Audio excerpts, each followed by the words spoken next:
Report with Sam Cedar. The destiny of America is always safer in the hands of the people than in the conference rooms of any elite. Sam Cedar. They are unanimous in their hate for me, and I welcome their hatred. We must guard against the acquisition of unwarranted influence, whether sought or unsought, by the military-industrial complex. The Majority Report with Sam Cedar. If I get the feeling you've been cheated.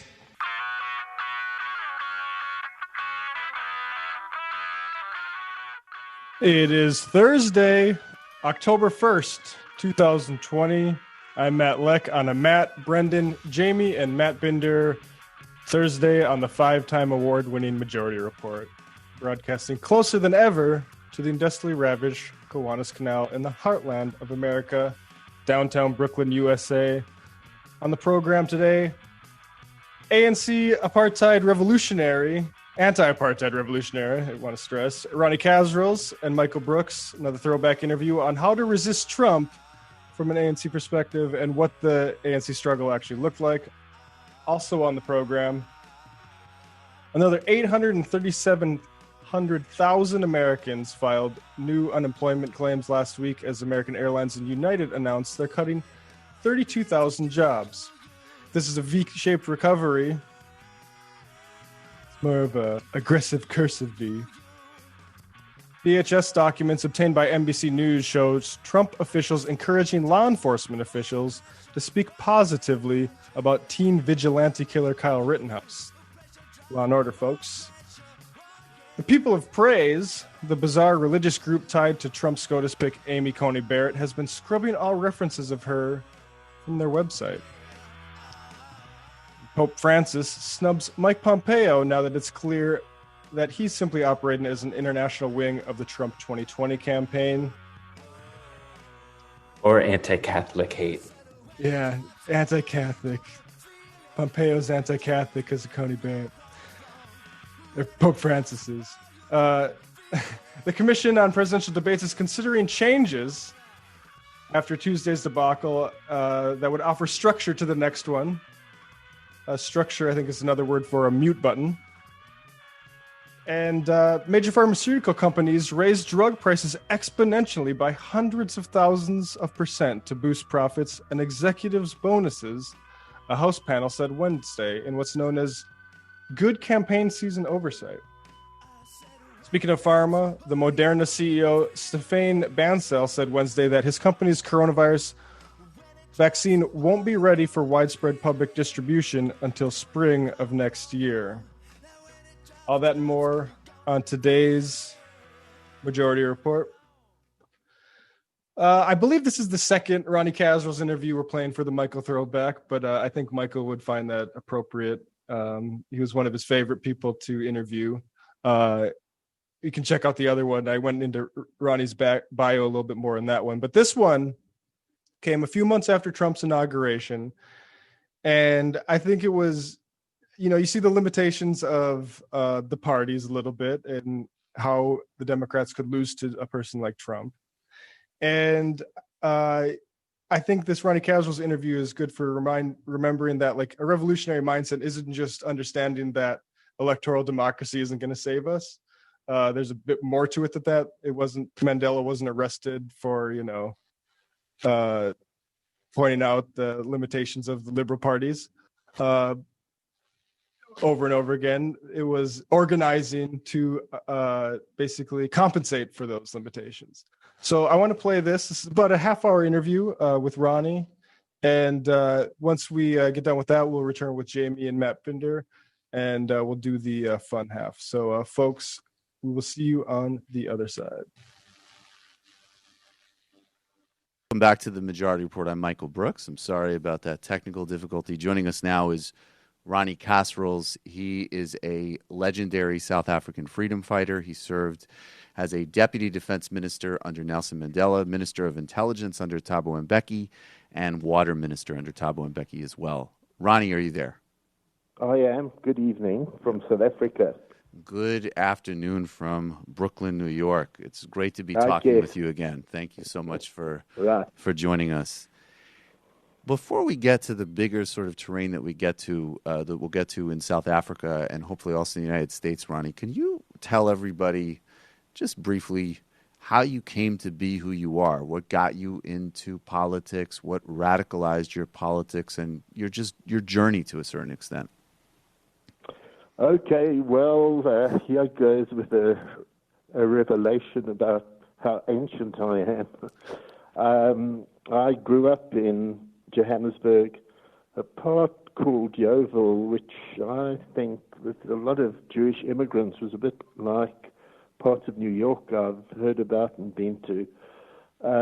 My father was a factory worker, salesman kind of thing, and grew up in Johannesburg in the war years. I was affected by the war against fascism. There was anti-Semitism to some degree in South Africa, but what was happening in Nazi Germany and Europe affected me as I grew up. So I found that as a youngster I was very empathetic to the suffering of black people that was so visible even to a young kid. And I had parents who encouraged me to be that way, a very sweet mother, not a political family as such, but who kept talking about doing unto others what you would want them to do unto you. Anyway, to come to my early adult life, I was a scriptwriter for a film company near the famous African township of Alexander Township in the north of Johannesburg, and was beginning to interact across the colour bar line when the Sharpeville massacre took place. Can you explain that briefly for our listeners? That's March 1960, peaceful demonstration of African people, of the black people, who had to carry special identity papers. If they didn't have them on them, they just disappeared into the jails. It was very unpopular. It was a way of controlling African labor, African movement in and out of the cities and so on. And this led to this infamous massacre, 69 people shot down, 250 dreadfully wounded. And I then decided that if I was to make something of my life, I actually needed to take a stand in the country I lived in on that issue. I would say a bit like the American Civil Rights Movement and the young whites who were drawn into it, and some who got murdered, as we know. Deep south of the United States, there were aspects there that were similar to South Africa. I'm not saying I was that up to date with it then, but we were actually quite aware of what was taking place in America, I must say, with Martin Luther King Jr. and so on. It had actually impressed us to a degree when I had joined of doing some of the things that were taking place in America, breaking some of the apartheid laws of not being able to sit with black people in public and, those dreadful segregation aspects. But I very quickly became involved with the ANC, with the South African Communist Party, and with the ANC's armed wing, Umkhonto we Sizwe, which is something I became very involved in for a very long period of my time, both in South Africa in terms of a sabotage campaign led by Mandela to announce the new method of struggle, basically because the ANC had come to see that the peaceful forms of struggle which it had been wedded to were no longer optimal, that you couldn't make change in South Africa with non-violence alone.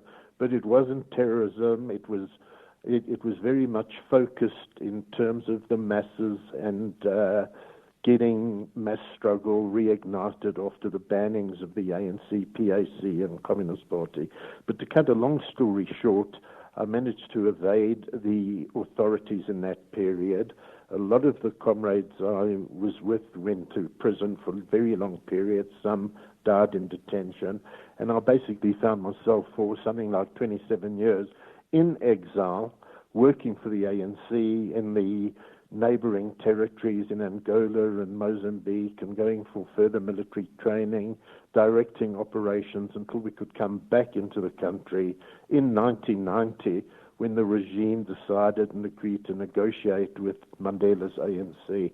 I then became, as you've reported, a minister serving in both his government and Thabo Mbeki's until I resigned when the ANC unceremoniously recalled Mbeki from presidency in a virtual putsch, I would say, in 2008. And from then on, I've tended to operate outside of the structures of the ANC, raising my voice with civil society, with the trade unions, against corruption, against the descent into crony capitalism, and all the sins that we've seen taking place in South Africa under Jacob Zuma since.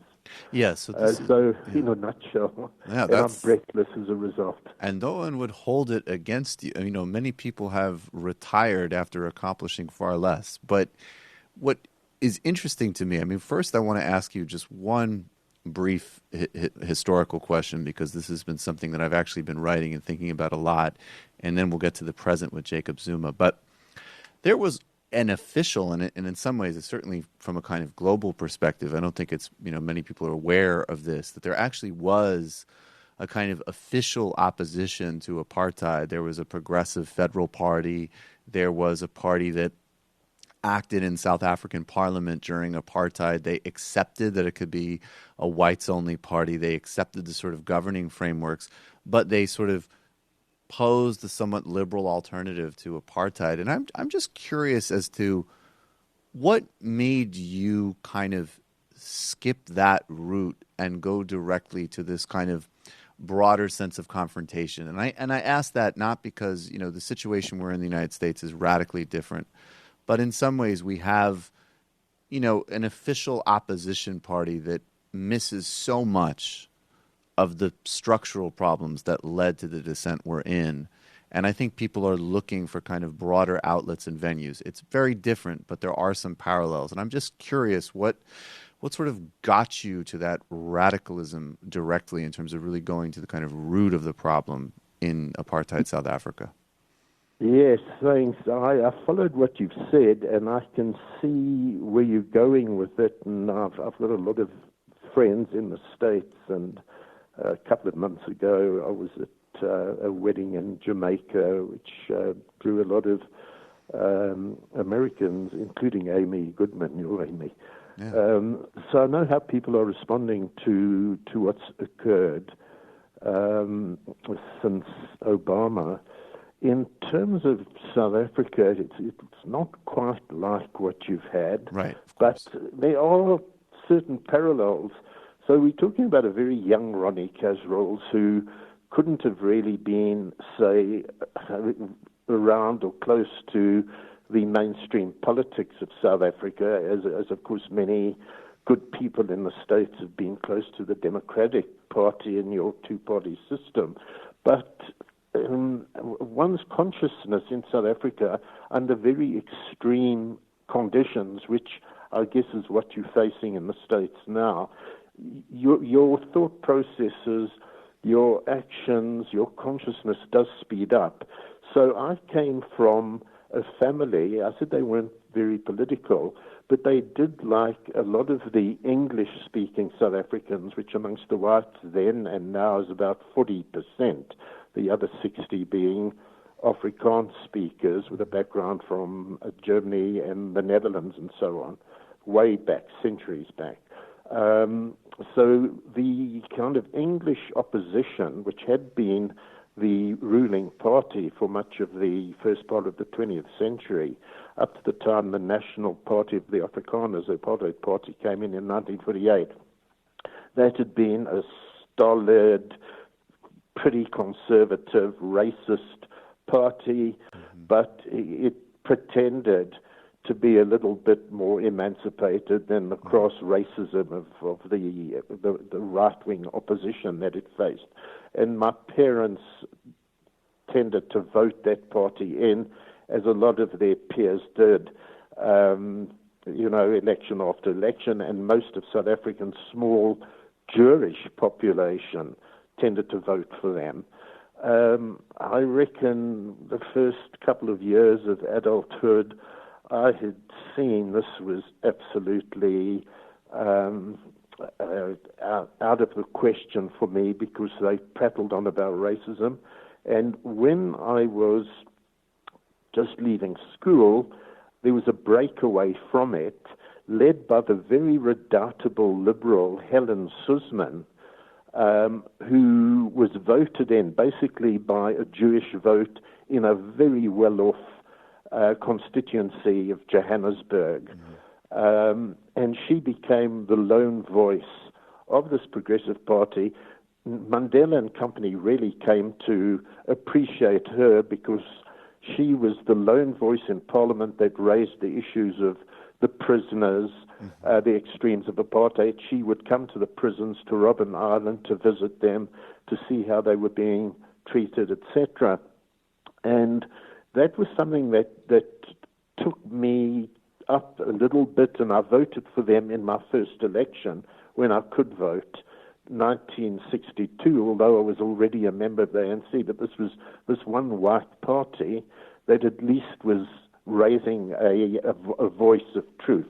I saw for myself, and I was critical of it, that it couldn't really go far, but it opened things up. And of course, as a white voter, and no blacks were allowed to vote, no mixed race people could vote in terms of the national election, I gave it my vote because I felt this was the best I could do. But I was actually quite critical, and I attended some of their parties, their political party constituencies, and raised my questions from the floor.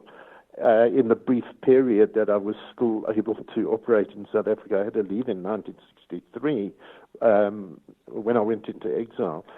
So this party, we watched its progress over the next 30 years, in fact, and it grew, it managed to garner support amongst the whites. By the time we were reaching the real change in South Africa in 1990, it had some substantial support in the white parliament, and there were some interactions between it and the ANC, but we could see this was a very conservative party for the kind of change that was coming. It incidentally gave birth and rise to the new main opposition in South Africa, the Democratic Alliance, which at last is beginning to attract blacks into its ranks.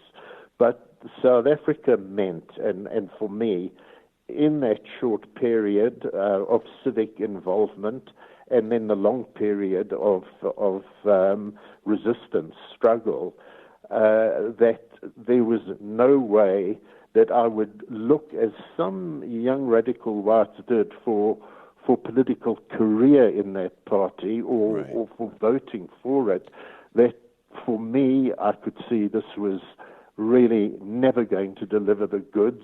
It was simply a party of business and of domination by business, which it still is today, although it has about 25% of the vote. The ANC called it a racist party because it was mainly whites, with a lot of the previous apartheid supporters in its ranks. But in the last election, the last 5 years, it's created black leaders, men and women who have come to the fore, quite articulate. It's giving the ANC a run for its money, very critical in Parliament and so on. It's taken to the streets recently with other more radical opposition parties to the ANC, but smaller ones, and is making a big noise. But nevertheless, it'll never attract my attention or my support because it basically remains the party of business, although it's attracting unemployed blacks, working class blacks, but a lot of middle class black people. But essentially, you ask yourself, well, what is it standing for? And it's a voice of business in this country. So then, I think, yeah. Anyway, So Ronnie, I actually wanted that helps us actually get to the next place I wanted to go, to sort of situating, and I think there are lessons here for the United States in the situation we're in terms of late-stage capitalism, a particularly aggressive form of crony capitalism. You did the sort of overview of your experience because you're a contemporary and have experience with these figures like the current president, Jacob Zuma, the former president, Thabo Mbeki. But the narrative that you tell includes, I mean, my understanding is that maybe in some ways you and Thabo Mbeki might not have necessarily the same politics, but you thought his treatment was disgraceful and he served as a good president. Obviously, this sort of global admiration for Nelson Mandela. But you've told this narrative that part of the reason that the ANC has sort of gone in this crony capitalist direction is really because of the first bargain with capitalism. The ANC always had several different currents. It was never purely a Marxist organization, but it was a liberation organization. And the emphasis on the collapse of apartheid, not addressing the economic structures which sustained apartheid in the same level as the obvious, just sort of overt forms of discrimination and apartheid structure, that sort of bargain with capitalism led to this ongoing situation of inequality, and now what Jacob Zuma is doing with the country. Maybe you could kind of, in the last little bit of time here, speak to that and then explain what exactly Zuma is doing. Right. Well, I'll try in the short time. Yeah, no, but take some time, yeah. Let me say I have tremendous admiration for Mbeki, who's absolutely incorruptible, as Mandela was. Although, by the way, Mandela had quite a liking for this sort of more glamorous life and the kind of celebrities he liked to rub shoulders with. Like the Spice Girls. Aspects like that, which some of us really found distasteful. You'll never find that with Mbeki, more of a puritanical person. Mm-hmm. Both of them, of course, eschew personal wealth and corruption and stand up against it. There was a difference between them because Mandela was very outspoken on the HIV issue, and Mbeki, it's regarded that he made certain major errors. But he did that as in terms of a process of people, I would say, a fault in judgment, but nothing in terms of his own power and greed or wealth of that kind. However, we came out of a revolutionary struggle and a revolutionary movement which was inclined to socialism. It was a broad church, but very strong in terms of working class membership and revolutionary ideals, not to create the Red Revolution, but certainly to create a South Africa that, in Mandela's words, would be focused on the poorest of the poor. And if that meant anything, it meant putting into practice the famous Freedom Charter, which was adopted by over 3,000 delegates from all over the country under the noses of the apartheid police in 1955. And that spelt out returning land to those who were the tillers, so a real agrarian reform, the question of nationalization of the heights of the economy, the mines, the banks, the monopoly industries, etc. And it's really when Mandela, 2 years after being released from prison, so we're looking at 1992, kind of moves away from that and is influenced very much by the IMF and the World Bank and the people he's meeting there at Davos in Switzerland. And he basically says, look, we've got to get this political power. And of course he's right. What can you do without getting political power under your control? You can't do anything. He says, on that basis, we must realize we're not going to make this country work and the system work if we start nationalizing, and we'll be isolated internationally and the investments won't come in, and then where will we be?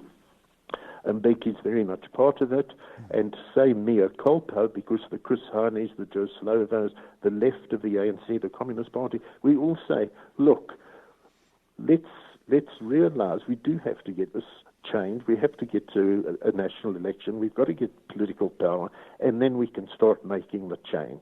So I've coined the term the Faustian Pact, Right. Not to say that Mandela's the betrayer or Mbeki or an individual, but all of us collectively. We now within a gross extreme form of capitalism and racism.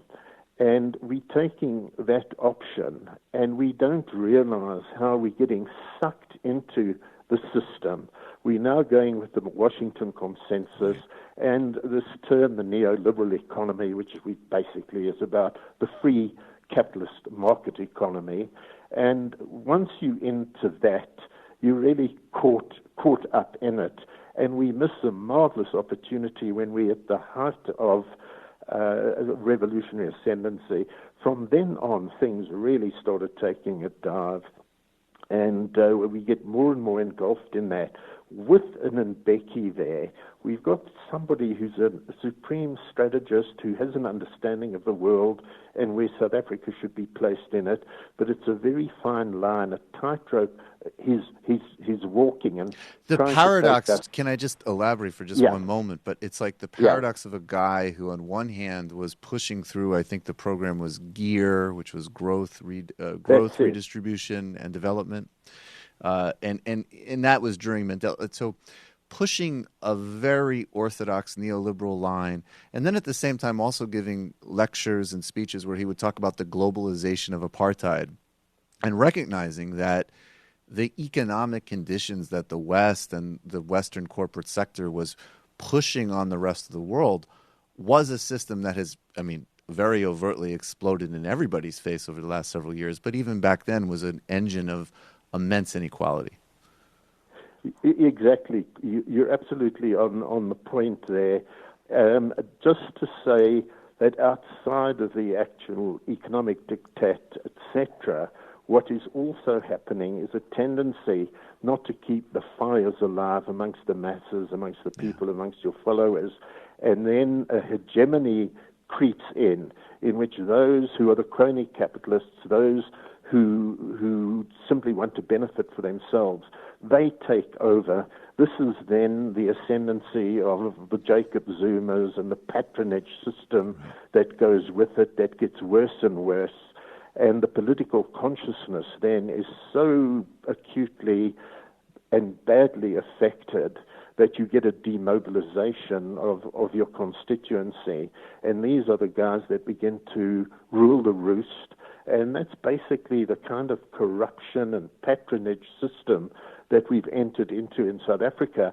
I said Mbeki's trying, he's got this worldview. He has an understanding for sure. He's got a Marxist brain, but he's trying to take us along a precipice, or I once said it was walking the tightrope, and he could perhaps do it, but when he's not there, you then have somebody like Jacob Zuma, who's already corrupt. He's been involved in corruption. His financial advisor has been sentenced, and he was connected with it. He was lucky he wasn't charged.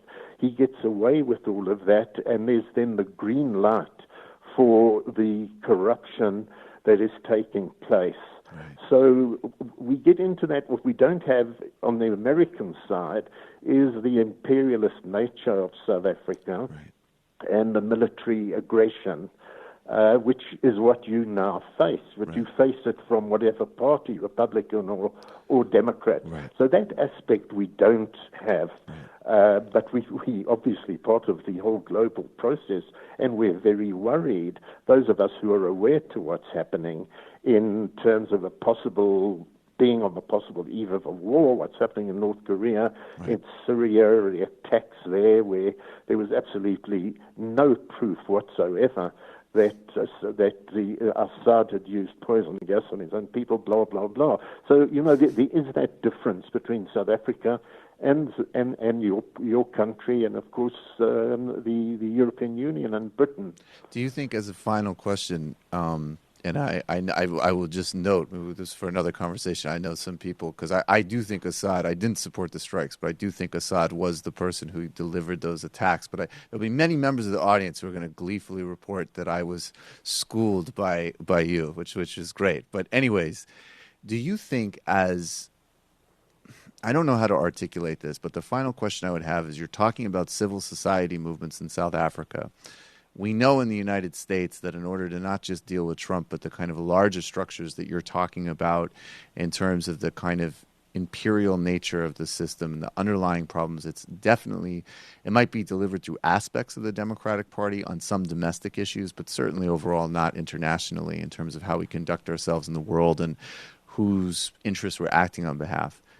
It seems like we've had some social emancipation over the past couple of decades, but this market system, which is eating everything away, is this sort of, that's the variable that just doesn't seem to be able to really be moved. And so is it, I guess, where do you find the ripest sources of resistance or hope in the current environment, or do you? Well, you know what I want to say? Yeah. That you living in the citadel of imperialism, of aggression, of capitalism, you're the world power. That's daunting. Yeah. On the other hand, and you're asking me about where do we, people like myself, find some source of inspiration in our country, I want to just turn that, if you don't mind, to you, to your listeners, to your people. I think it's absolutely magnificent how we see time and time again, and I mentioned, start with the civil rights movement, which was glorious, and where you began to unite black and white in the United States. But what we've seen in the streets of America in terms of the Occupy movement, the anti-war movement, the anti-race issues, the coming together of support, Black Lives Matter, the incredible inspiration which your civil movement of the states need to realize.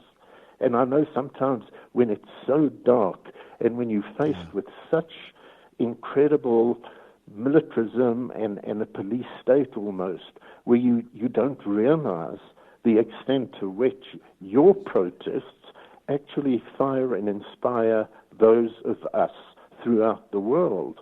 And from that point of view, I think the aspects of the civil society in the States on so many planes that is leading a struggle, a fight back.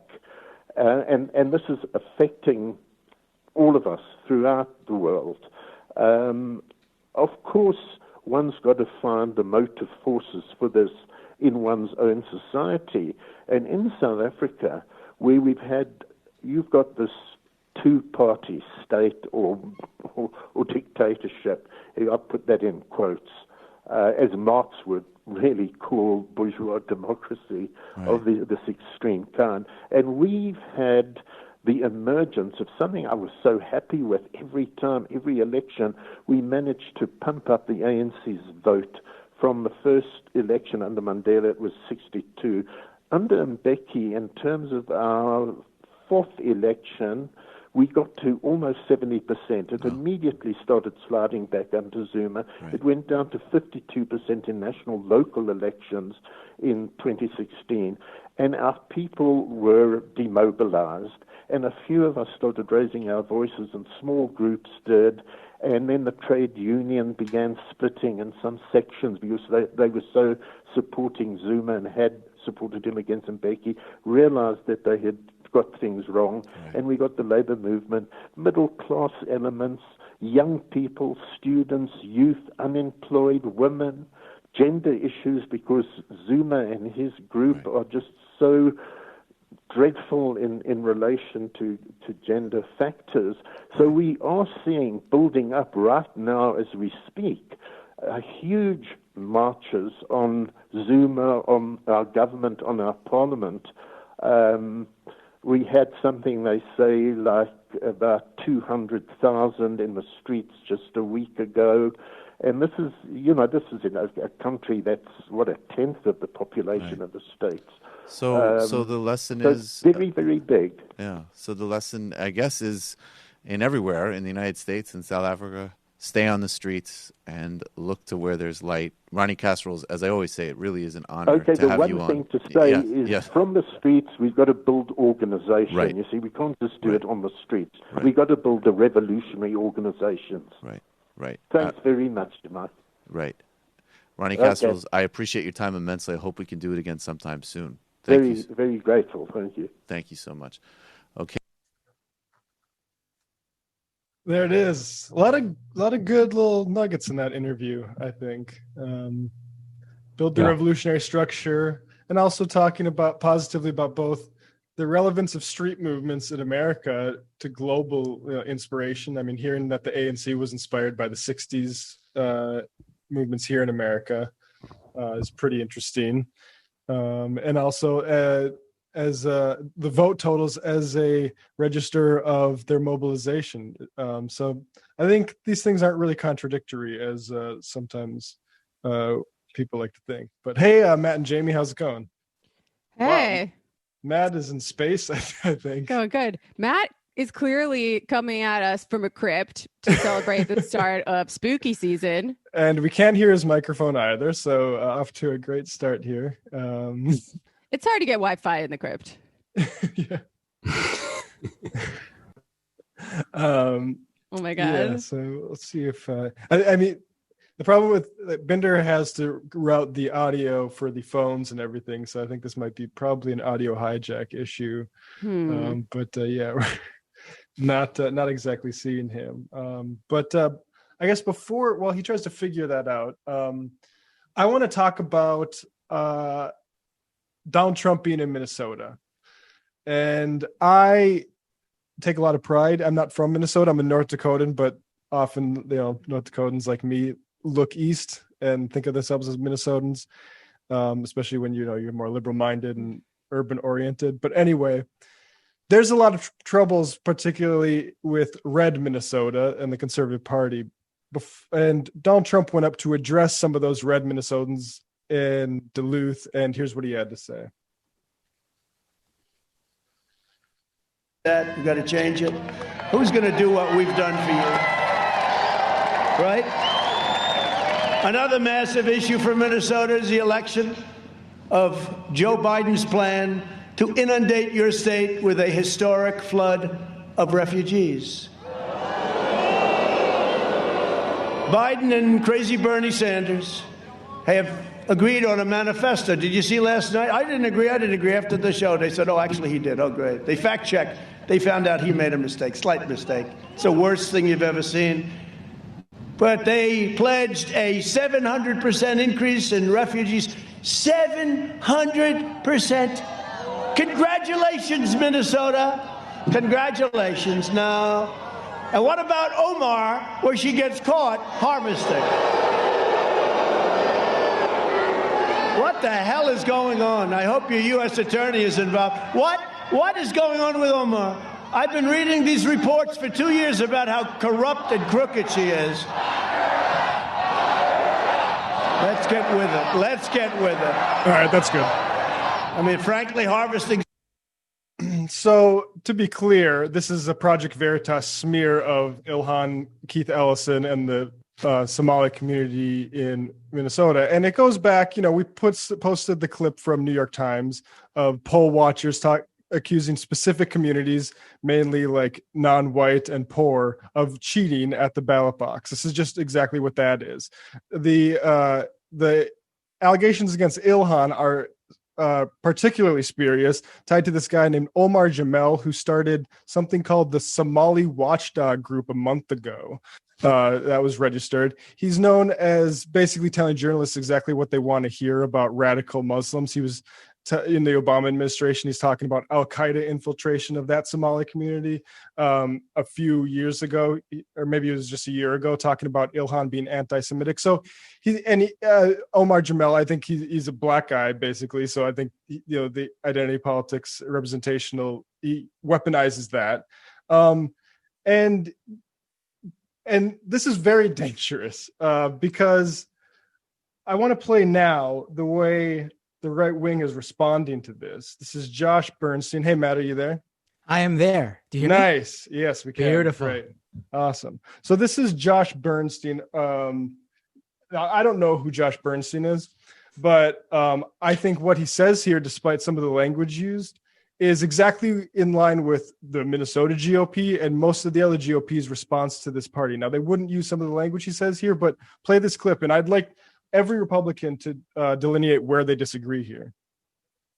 I believe that the FBI and the Department of Justice should charge Ilhan Noor Saeed Elmi with sedition, treason, marriage fraud, voter fraud, illegal campaign contributions, immigration fraud, and aiding and abetting our enemies. She is a worthless pile of shit. Okay? Let me be as clear as I can, Right Wing Watch. All right? She should be arrested, tried, and I know your favorite word, Right Wing Watch. What's your favorite word? How many articles have you written about me when I've used this word? The E word? That's right. This bitch should be executed. There it is. I said it once again.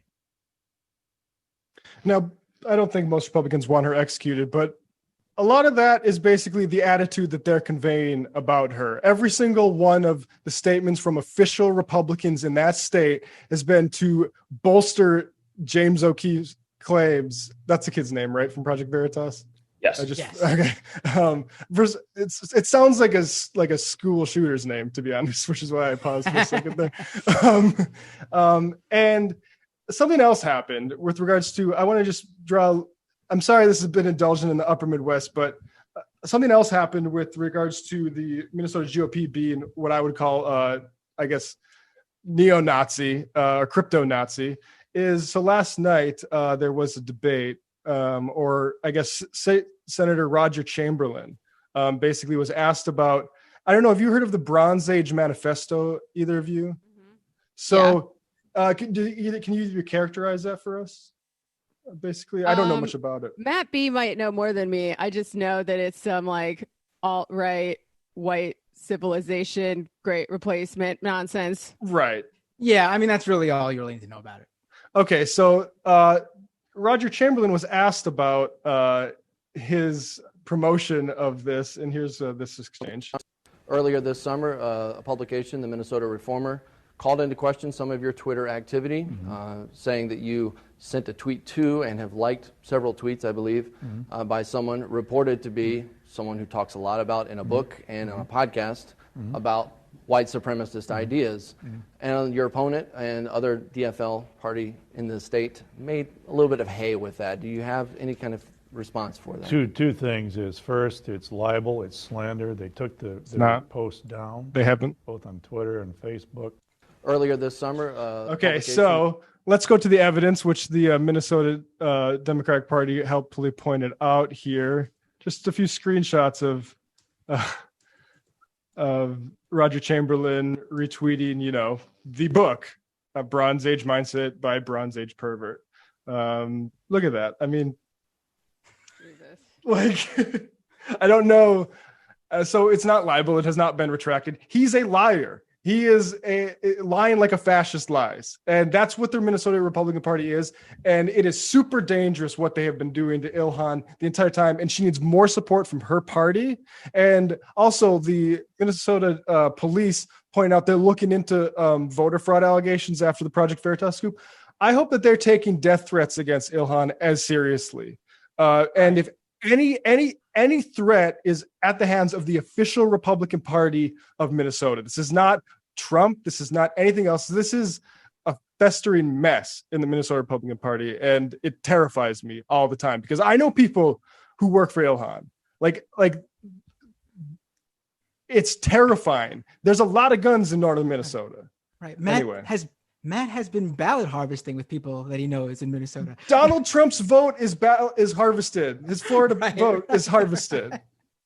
No, listen, it really goes to show you just how wrong-headed all those, and I don't want to say leftists, but left-leaning people, a lot of mainstream Democrats were, when they were jumping on the anti-Ilhan Omar train right when Donald Trump and other sort of right-wing groups were attacking her for really ridiculous reasons, for a tweet where she called out how corporate lobbyists affect how politicians act and how they vote. And they basically turned it into some sort of anti-Semitic attack that she was perpetrating, which was absolutely 100% not true. Mm-hmm. And people on Democrats and people left-leaning fell for it, and they jumped on board the train to attack her and demonize her, and they forced some sort of apology out of her, and they still haven't really walked back what they did to her. While white supremacists were sending her death threats, she also had to deal with people who ostensibly are on her side are, poo-pooing a tweet that she did. It was ridiculous. Yeah. People need to understand the context here. There was also Dan Crenshaw saying that she was downplaying 9/11 when the specific point she was making is that people projected Islamic terrorism on every Muslim. That's the type of dishonesty. And that's not dishonesty about anything. That's dishonesty about terrorism. Okay. We killed hundreds of thousands of people over that, right? That is incitement to violence. And that's what the official Republican policy is towards Ilhan Omar. Yeah. And hate crimes went up, as we all know, in the Bush years, in the 9/11 era, at a time when Muslims were being demonized. And she experienced racist abuse when she was a child in school. So the fact that this is still happening is not surprising, but it is very concerning that it seems to be on an upswing. Also, I have been ambivalent, and I'm still ambivalent about the idea of an armed left. But when I hear shit like this, it makes me think that she should have an armed bodyguard at all times, because there are people who want to do her harm, and the Republicans, the people that she has to sit across the aisle from in her own state, they are whipping up this racist hatred, and it's scary. I mean, Donald Trump literally just said stand by to a documentedly violent hate group. Right. Yeah. Right.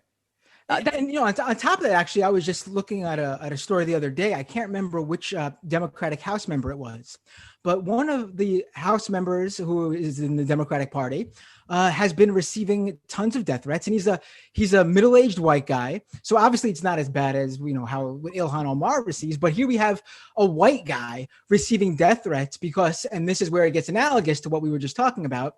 The National Republican, the National Republican Campaign Committee, Congressional Committee, has put out ads attacking him using QAnon language right after he signed on to a bipartisan bill to basically get Congress to officially denounce QAnon. And now he's receiving tons of death threats because the QAnon conspiracy theorists think that he's a pedophile. And the National Republican Congressional Committee has signed on to this with ads basically promoting that very same ideological belief that these guys have. I mean, this is the Republican Party. It's not just some sort of fringe group.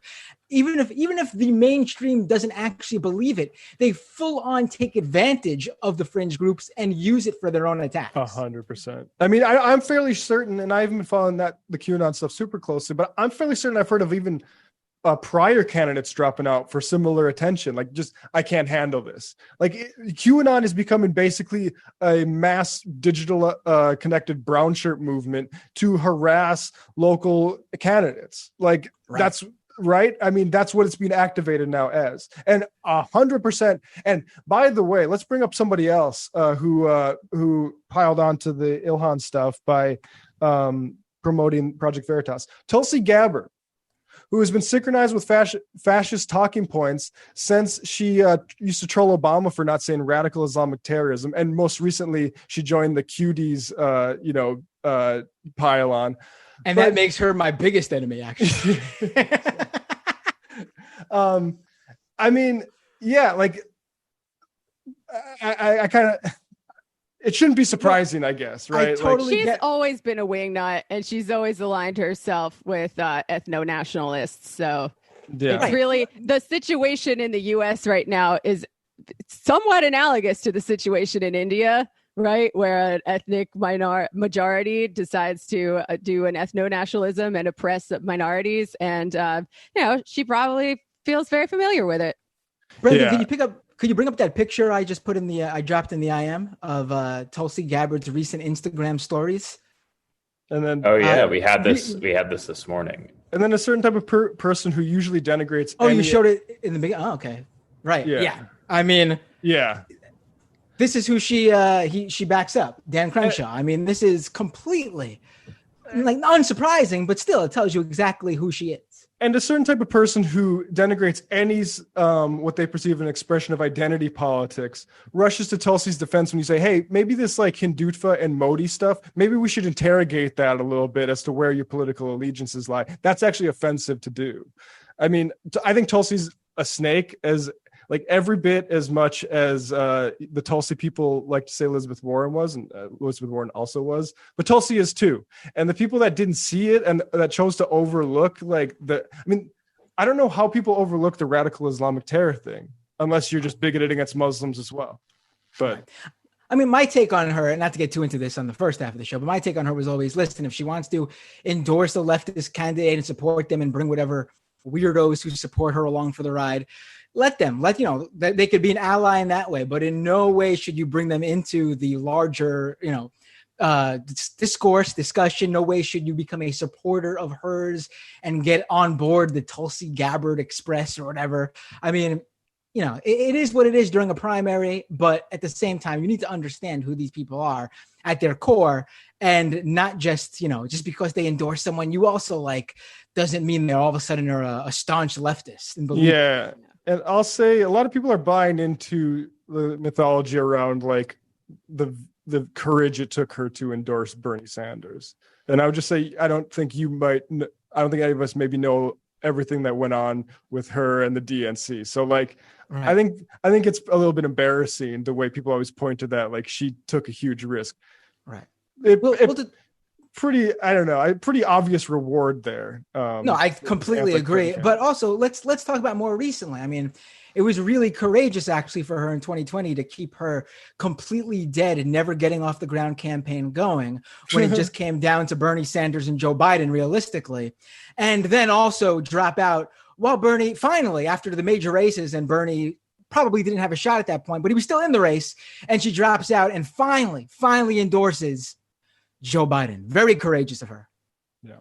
So that news clip of Chamberlain too reminds me of that meme that's going around where there's like an Antifa guy, and the crying face guy is like, "Oh, you're a far right communist, aren't you?" And the Antifa guy's like, "Yeah," or far left, excuse me. The Antifa guy's like, "Yeah." And then there's a right wing guy, and they're like, "Oh, you're a far right fascist," and he's like, "No, I'm not. I was only posting it as a joke. It was irony, whatever." Like these people will never admit to what they are because it comes off pretty badly. Because it's a popular liability. Whereas like I would agree, like for instance, if someone said, "Hey, you were promoting like Frantz Fanon," like that, it talks about like violence and that stuff. And you know what? I think people need to contextualize maybe the Algerian Revolution and listen to Fanon, and there's a lot of insight there. I wouldn't run away and say, actually, it's libelous. I've never read Fanon, and like it's just obvious, and it's for exactly the reason you said. They cannot elaborate their true beliefs. That's what the intellectual dark web is truly about, because if there's enough light in there, you can actually see what's going on, and things start to be defined a little bit easier. Right. Maybe we should get to the fun half now, guys. I feel like our conversations are going to more fun half type content. Yeah. Who wants to start our promotion little moment? I did last week, so why don't you guys take it away for now? All right, Jamie. Well, I'll keep it short and sweet. Speaking of QAnon, we have a new 2-part History as a Weapon on QAnon. We got Sean KB. We got Matt Chrisman. They're talking the political economy of conspiracy theories and what the hell is up with QAnon. First part came out yesterday. Second part is out tomorrow. Patreon.com/theantifada.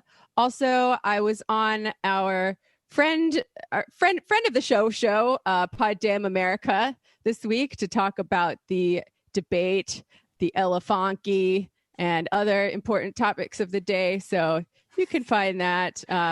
Just type in Pod Damn America and it'll come up. On TMBS on Tuesday, we had a members-only pregame show where we had Jean Bajalan on to talk about Armenian-Azerbaijan conflict and the Turkish role, and also the great powers and what's going on there.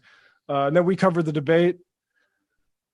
And tonight I think I'm going live. I think depends. Sometimes it's just kind of how I feel. I'm sorry, but I think I'm going to go live at twitch.tv/literary hangover. Might follow some Canadian fur trading routes in Flight Simulator. So yeah, that's twitch.tv/literary hangover. Cool. So tonight at youtube.com/Matt Binder at 9:30 p.m. Eastern time, I will be talking to David Bixenspan, and we will be getting into how QAnon is seeping into the real world and our example of the real world that we'll really dive into. And it's analogous to many other areas of our everyday life. Pro wrestling. We'll be talking about how QAnon has become a thing for certain pro wrestlers to rally around. And in that conversation, we'll actually be talking about a little bit broadly about this group that has been trying to use their legitimate charity that's been trying to use QAnon to promote their own stuff. And basically they've been like covering, child sex trafficking since way before QAnon, but they're basically in the face of all these other legitimate groups saying that QAnon does not help them get these issues to the forefront. These guys are trying to use it and saying, no, QAnon does help us because they're trying to, it's a grift, basically. So we'll be talking about that tonight. And before, if you're looking for something to do before tonight, I was on the No Miki show yesterday to talk about the debate.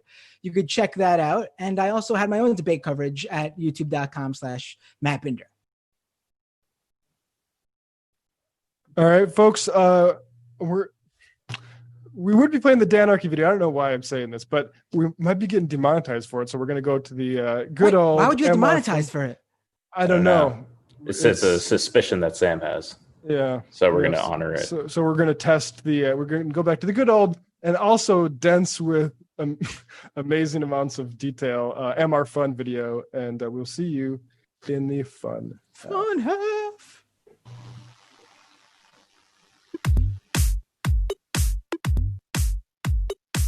Left is best.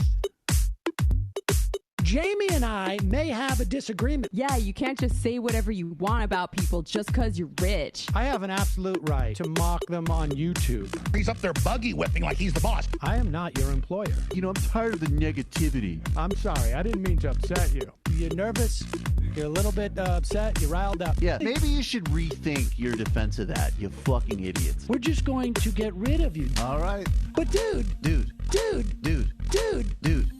You want to smoke this joint? Yes. Do you feel like you are a dinosaur? That's a good shit. Exactly. I'm happy now. It's a win-win. It's a win-win-win. Oh, hell yeah. Now listen to me. 2, 3, 4, 5 times. 847-906-501-457.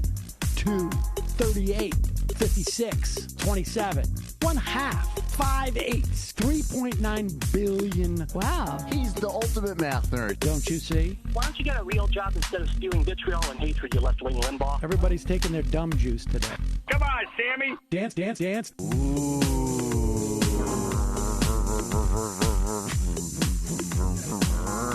Rand Paul. I had my first post-coital scene with a woman. I'm hoping to add more moves to my repertoire. All I have is the dip and the swirl. Fine, we can double dip. Yes, this is a perfect moment. No. Wait, what? You make under $1 million a year. You're scum. You're nothing. Excuse me? Fuck you, you fucking liberal elite. I think you belong in jail. Thank you for saying that, Sam. You're a horrible, despicable person. All right, gonna take a quick break. I want to take a moment to talk to some of the libertarians out there. Take whatever vehicle you want to drive to the library. What you're talking about is jibber jabber. Classic. I'm feeling more chill already. Good. Donald Trump can kiss all of our asses. Hey, Sam. Hey, Andy. You guys ready to do some evil?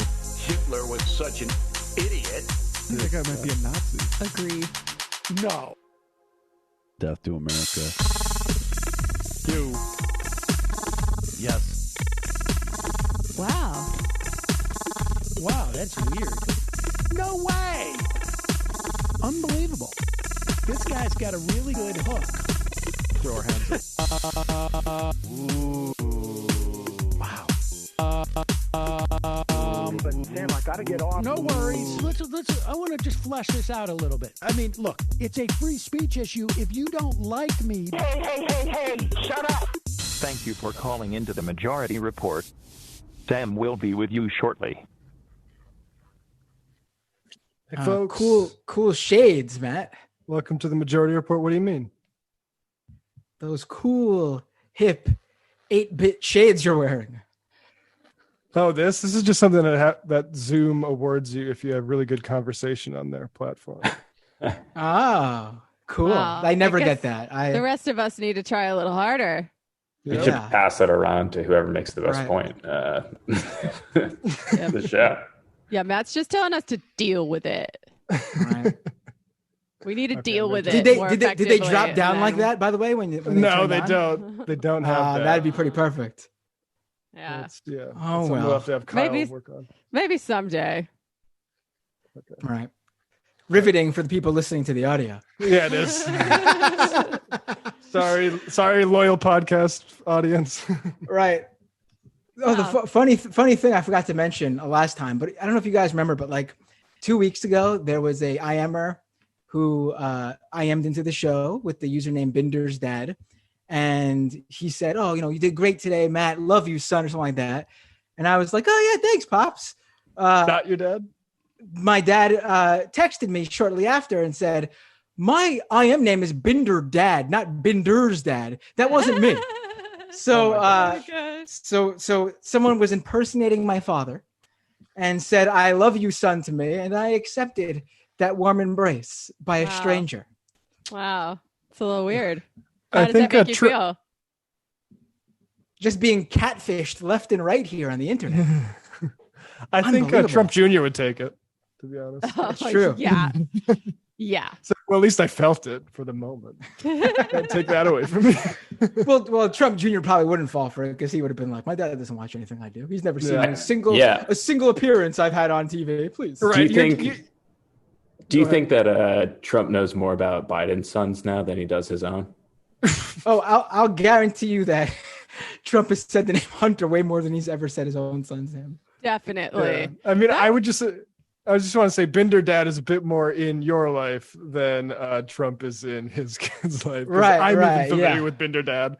We're friends on Facebook, actually. So. Yeah, we are all friends with your dad now. I think it's safe to say that he is paying attention to the things you do and the people you associate with. I mean, we're talking about movies. It's he's adorable. Shout out to your dad. There you go, Dad. And he loves you about 100 times as much as Trump loves his kids. Although maybe not, because 100 times 0 is still 0. Right, so yes. he loves you just like substantially more. He loves you +1 times infinity. Aww. Whatever it is, I think we'd all agree that the number is huge.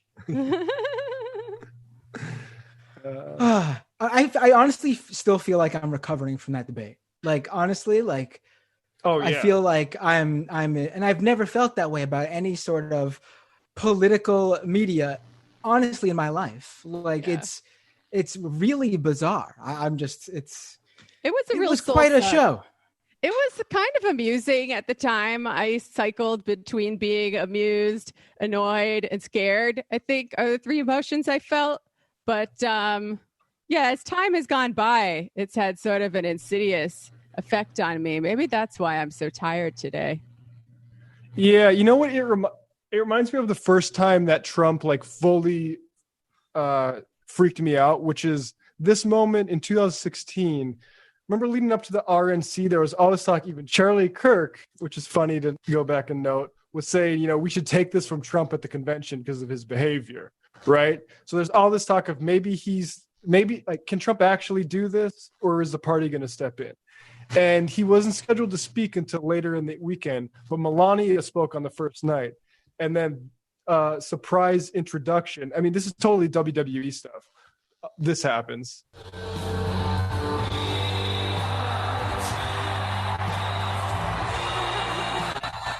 I need to cut that music because we're going to get dinged for it. Oh my God. And he comes out, I love like he hits other people for teleprompters, but and he's clapping. We Are the Champions still going. and is like, basically, this is his moment of saying, this is my party, actually. This is where we could never get Bernie, I guess, for instance. And Thank you. We love you. Thank you very much. I guess to me, it just kind of, I don't know if it's conveyed right now, but in the moment, it was like, oh, crap, this guy knows how to consolidate his power and actually like operate as an authoritarian. Right. It was the way he came out and he took in. I mean, really, it is a pro wrestling thing. Like we all been talking about, because Donald Trump really is the first pro wrestling president. He's in the WWE Hall of Fame, for God's sakes. I mean, and I don't think it's something that we should give him credit for. It's not like he's very smart and he mapped out a game plan.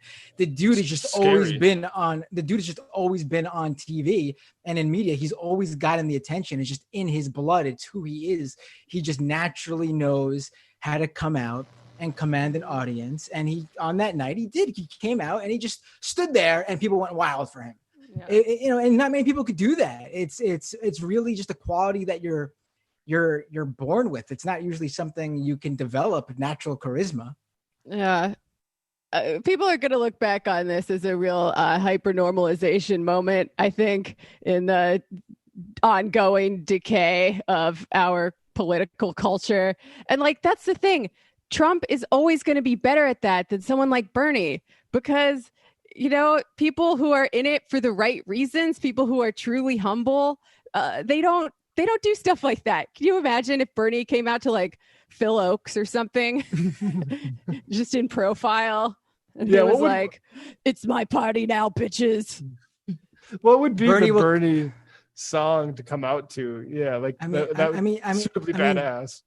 I mean, don't forget that it was at a Bernie Sanders rally that the Strokes played New York City Cops. So I mean, don't doubt Bernie Sanders' ability. That's the answer, yeah. To be as badass as possible. No, I was there. It was so cool. And one of my companions actually started the riot where he tried to crowd surf. They kicked him off. Julian Casablancas was like, "Let him jump." And then everybody else rushed the stage, and it was awesome. And the cops were like, "Oh no," while they were playing New York City Cops. Right. Also, he came out to Back in Black at the first rally after his heart attack, and that was pretty cool. Yeah, I mean, people paid a lot of attention to Bernie Sanders possibly being the first ever Jewish president, but I think what really got overlooked is that Bernie Sanders would have undoubtedly been the first punk rock president. Oh my God. I saw Bernie Sanders open for the Strokes. No one can ever take that away from me. Yeah, I wish I was at that one, right? That is... Man, I mean, you gotta guess that Bernie Sanders did not sign off on New York City Cops, though. It's not like they requested. Actually, I would like to go back and imagine a scenario where Bernie comes out and goes, "Mr. Julian Casablancas, can you please play my favorite tune, New York City Cops?" And he's like, Bernie, you know that song? I don't know if that's such a smart idea. You might get some bad. Listen, buddy, you're gonna play New York City Cops, okay? Don't you tell a Brooklyn boy how to handle a song about the NYPD. What was the ACAB? Yes, look, I'm not familiar with modern age at all. When I torrented your album, I got the UK release, so it had New York City Cops on it. Mm-hmm. And that's the one I know, that's the one you're going to play. No, it sounds like a New York cop. I'm doing a New York cop accent instead of Bernie. Culture got so bad after 9/11. Like, they couldn't even release that song in the US. Like, get out of here. Yeah. I mean, culture's bad now too, but it's the 2000s really have been one bad thing after another, haven't they? I mean, yeah, culture. I will say culture has gotten a little bit better, at least in terms of the politics that you're allowed to have, but then again, the Zoomers are listening to like 100 gex and stuff. It's just excuse you, 100 gex is good. Okay. I don't want to say anything else because I'm already getting ratioed by a bunch of 20-year-olds calling me a boomer and saying I have small truck energy. So yeah, we'll set that aside. But I'll just say my friend Bryn from Beep Beep Lettuce said it sounds like a commercial for the concept of commercials. I think that's pretty accurate. Nah, come on. You gotta get with what the kids are listening to that they consider to be like the anti-establishment music. And 100 Gex to me seems pretty punk from what I've heard. I mean, they definitely have punk influence. So I mean, they nobody definitely should do. listen to it. This might be the moment where I start turning it into Sam. Actually, yeah. In the old days before YouTube copyright police ruined everything, we used to be able to like pull up some and listen for ourselves, because I've never heard. I have no idea what 100 Gex is. It sounds like a Cartoon Network it's show. fine. You shouldn't listen to it. No, But, it's this duo basically making really crazy, chaotic electro music. Do you remember that South African rap group? No. You're thinking about. It's like if that was from the Midwest and did meth. No, because they're not really rapping either. Like it's just crazy, chaotic electronic music with definitely punk rock influence. It's like music I already knew was bad when I was in high school, like Fall Out Boy and crap like that, mashed up with like Skrillex and maybe some like country pop. I don't know. Okay. Maybe I like it. Maybe I just have to. Maybe they're getting into my brain. I don't know. A strong initial negative reaction is often indicative of later fandom, I've found with certain the chat. 1 if you're pro, 2 if you're negative, and then we can move on. There you go. Listen to Stupid Horse. That to me, that's the one with the best like punk rock influence. A little bit of ska in there too. Listen to that one, Jamie, and then come back and let me know what you think. All right, I'm out. Ska's been. Excuse you. Ska is gonna make a comeback. You will regret that. All right, this is over. It's finished. So speaking of politics and culture, let's do another clip about our terrible political culture. Do you want to talk about? Do you have a clip in mind, or do you want to talk about this Rubin one? Because this Rubin one is really funny. Sure. And it combines, this Dave Rubin clip isn't really a Dave Rubin clip. This Dave Rubin clip is actually a Fox and Friends clip. So we got Fox and Friends, we got Dave Rubin. You combine them together, and you are in for one hell of a ride, ladies and gentlemen.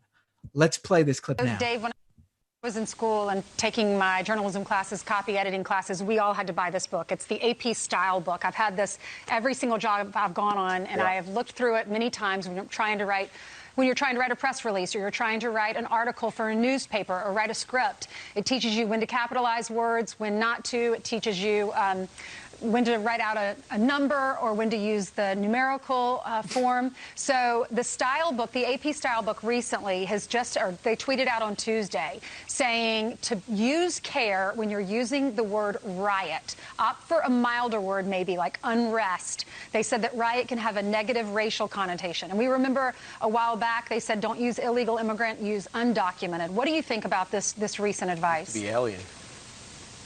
Well, I want to get this stylistically right. It's completely bananas. I mean, this is complete lunacy. I actually have the AP style book behind me here in my office as well. And I don't consider myself a journalist. I tell people what I think for a living. But this literally, and people often don't use the word literally correctly, this is literally George Orwell's 1984 newspeak, that we will change the meaning of words so that no one will ever be able to have a sensible conversation with anyone. We know what riots are. When you turn on the TV and you see some of the things I talked about earlier with Molotov cocktails and small businesses burning down and people assaulting people in their cars and blocking traffic and all of those things, those are riots. Why are they trying to change words? And they're trying to change words so that you can't calibrate. You won't be able to have a conversation with your neighbor because your language won't even be the same. And the more they can cut us off from each other, and this is by design, changing words. It starts with changing words, and next thing you know, you can't talk to other people, and you're paranoid and the rest of it, and it's dangerous. This is really weird. These are the same people, by the way, who will tell you that violence is not violence, but somehow words are violence. It's all very confusing. Dave, by the way, when you look up riot in my book that was published in 1998, the word's not even in the book. Wow, very interesting. Well, as we all know, the word riot didn't exist until recently, so that's why it isn't in the style book.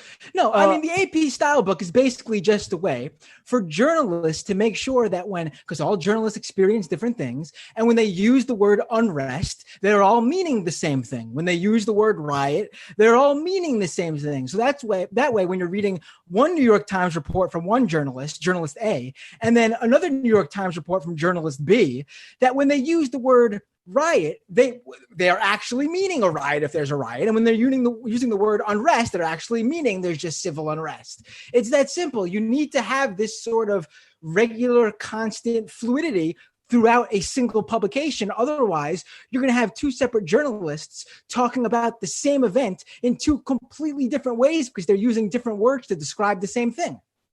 Yeah.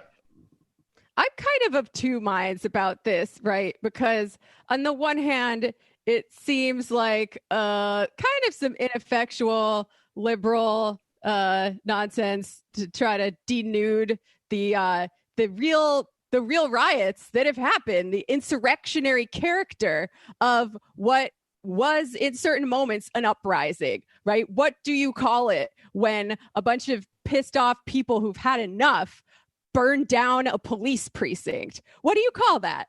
That's not a protest. That is an uprising. That's an insurrectionary act. And yeah, it could be a riot. Riots can be good. Hot take, I know. I don't want to get myself in too much trouble here, but what do you do? What are you supposed to do when you have hit the limits of the reforms that the system can create and you are still being treated like second-class citizens in your own country? What are you supposed to do? I think that uprisings can be healthy, and the right is really, in some cases, the only corner of people, even though there are enemies, that acknowledges what happened to have been an insurrection with revolutionary potential. But on the other hand, I can see how the media would not want to inflame things further. I don't know. Well, the problem, that's exactly right. Talk about literally George Orwell. Dave Rubin goes from saying, okay, yeah, I agree that burning a police station is a riot and one that the public is largely in favor of.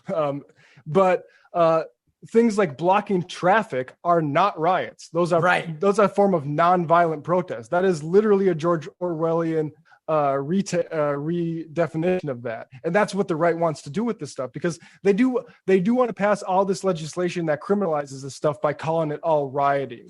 So I do think the AP is justified and is right to be very specific about that. And I just want to bring up another or a bit of Orwellian, just a literal example of George Orwellian discourse is not calling ICE detention centers concentration camps only because you're worried about the historical association of that term. That's the entire reason for that entire debate. But this is not. This is frankly, the media in shape attitudes towards these things you look at the way Black Lives Matter support rose very quickly following all this stuff this summer, and slowly I think it's the media perception of this stuff that's been eating away at it. And I think they're look, newspapers in this country 170 years ago, a big business for them was I have an escaped slave, right?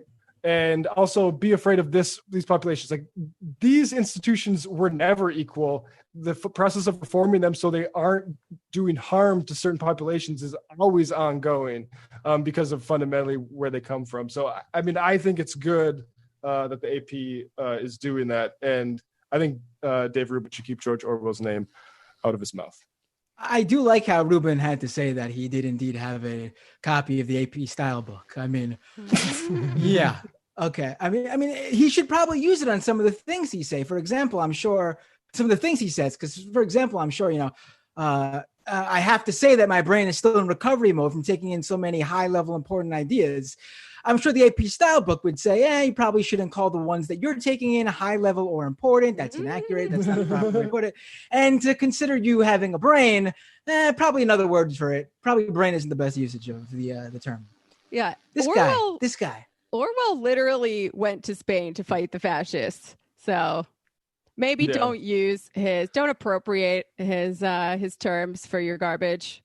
Orwell said every line he wrote after that was against totalitarianism and for democratic socialism, Dave. So that includes 1984 and it includes Animal Farm, actually.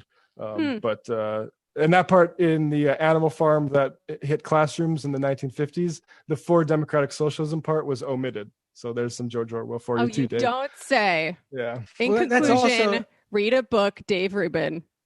They do that all the time, just like with that famous phrase. What is it like? First they came for the socialists. The first one they actually came for was the communists, but that one got removed. Right. Because everyone's just like, oh yeah, that was fine, I guess. Yeah. Yikes. Rubin. Oh, I do appreciate him always giving us content, and the fact that he went on Fox and Friends, like that's like a double whammy for the Majority Report. That's like, ooh, you talk about right up our alley. That's like, a strike, turkey. A word score, yeah. It's like they're trying to get on here.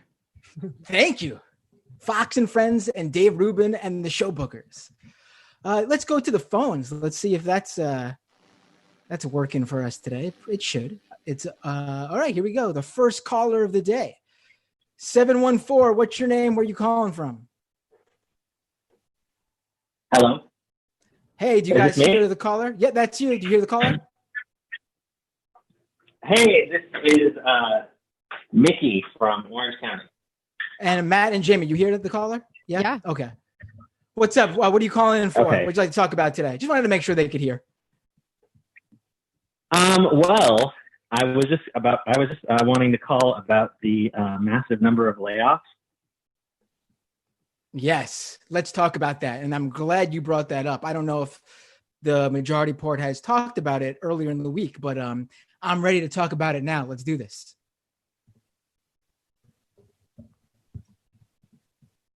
Caller. Hello? Well, oh, shoot. Oh, no. I guess we lost the caller. I'll remember your area code. If you want to call back, I'll take you right away. Maybe we should hold off on that conversation, but we'll just in case he calls back. But we should definitely set some time aside for those the layoffs. Let's go to the next caller, 818. What's your name? Where are you calling from? Hey guys, Dave from Jamaica. How are you guys doing? Dave from Jamaica, one of the classic Majority Report callers, and honestly, a voice. When I hear, I always go, good thing this is going to be a good one, and not going to be one of those time wasters. This is one of the good ones. One of the Don't good worry, calls. I'm not hit my libertarian phase. Oh my God. I was going to talk about Q because Matt, you've talked about it before as a kind of like an umbrella of all conspiracy folks kind of uniting under one little thing. And my worries about their ability to spread globally, while maybe not necessarily being pro-Trump. It's already spreading globally. Yeah, because, and I'm not going to harp on religion or anything, but like if you're a conservative religious person, I see those folks particularly susceptible to it, because as growing up, most of these theories Q espouses, I've heard them before, right? Right. Like whether it be, you always hear them before, but its ability to be under one umbrella, I've never seen it so unified before. And that's what makes I'm worried about it so spreading. That's what makes QAnon so different, because you could easily just if you hear one of these conspiracies and you think that they're nuts, you could easily just brush it off. Like, for example, you love Oprah. You're a big Oprah fan. You're a middle-aged woman in middle America. You love Oprah. Daytime TV is your thing. You're not going to believe Oprah Winfrey is part of a satanic cult that eats children with other Hollywood elites so they could retain their youth. You like these people. You hear them every day. They're like your buddies, your family. You talk with them more than you probably do some people you know. But if you hear about a pedophile ring being taken down, then you're on board because you love the children too. After all, you have kids of your own. You love. So if you wrap this all into one, And the same people who are taking down those child trafficking rings are also ripping the mask off Oprah Winfrey for eating children so she could retain her youthful figure. Oprah fan slowly loses their fandom. Right. You're hearing it from a trusted source now, the source that tells you that they're taking down the child trafficking rings. And so you're going to believe all that shit. You're going to believe that JFK Jr. is still alive. You're going to believe that Q is secretly in cahoots with Donald Trump to take down the deep state. And so what he's saying is coming from very high up, and it's Trump actually really trying to get his message, his secret message, out to his most hardcore supporters. I mean, this is it, and it brings Trump in regardless of whether these people realize it's political or not. Like these middle-aged women who all of a sudden are all into QAnon because they're about protecting the children. They're probably going to go to the voting booth and vote for Trump because somewhere, somehow, in the middle of hearing all this child trafficking ring conspiracy stuff, they've also heard the whispers that, and Donald Trump is the first ever president to fight them. And then there you go. Right. Whether they're out there wearing the MAGA hats or waving the Trump flags or taking part in the boat parades, that doesn't even matter. They might not even be openly Trump supporters, but within that voting booth, they're going to vote for the guy that's saving the children. I guess another thing that kind of disturbs me about the whole of this, like I'm not a person to downgrade voter intelligence or anything in public anyway, but no, that's Sam's job. And it's not right, but it's like I won't even say it's an education thing, but for like people who I think are street smart should be able to tell like people like Trump or folks like that are obviously hustling them. So are people that naive? I'm trying to wrap my head around because like I know a bullshitter when I see one, right? Right. Well, this is the thing. I don't need to go to school for that. Right. This is the thing. And I talk about this a lot during the primary when I heard a lot of, not so much this time around because a lot of them got smarter and more educated in the political realities of how these things work. But, this year, again, I heard some people on the left during the primaries calling the people who vote for the sort of establishment mainstream Democrats, call them low information voters. And, if you're voting in a primary, actually, the odds are you probably aren't so much a low information voter because, not that many people vote in the primaries compared to how many people can actually vote. But so what I do is, I put are you familiar with filter bubbles? Because that's how I view everything. We all put ourselves in our own filter bubbles by what we consume. Whatever, and this is before the internet too, by the cable news we watch, the TV we consume, the music we listen to, the people we're friends with. Why I listen to you guys, because there's only so much information you can take, so you kind of find a trusted source, and then you kind of stick with it. So with the internet though, we all follow these sources that we like and trust.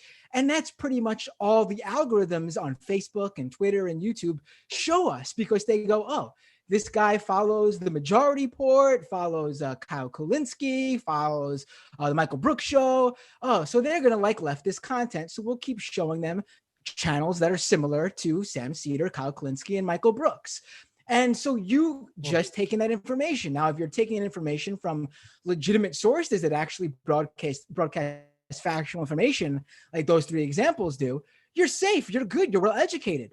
But if you're someone who, for example, follows Ben Shapiro and Dave Rubin, and all of a sudden you're falling down the YouTube rabbit hole, getting sucked into all these right-wing channels, and by connection, you're getting sucked deeper and deeper into the fringes, into the conspiracy theory channels, then you are well educated, but you're well educated in all this bullshit.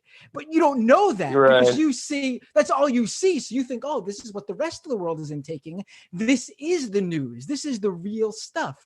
Because people just don't understand. They're not tech savvy enough to know that what you're seeing isn't what everyone sees. Hell, we're in just this big political bubble in general.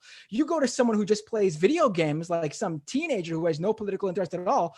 To them, the big news is the Xbox, the new Xbox release, and the new PlayStation release date. You talk to someone who just watches, the Home Shopping Network and is into cooking, their big news is going to be the latest host of The View, or who just re-signed their contract on the Today Show, and that's their big news.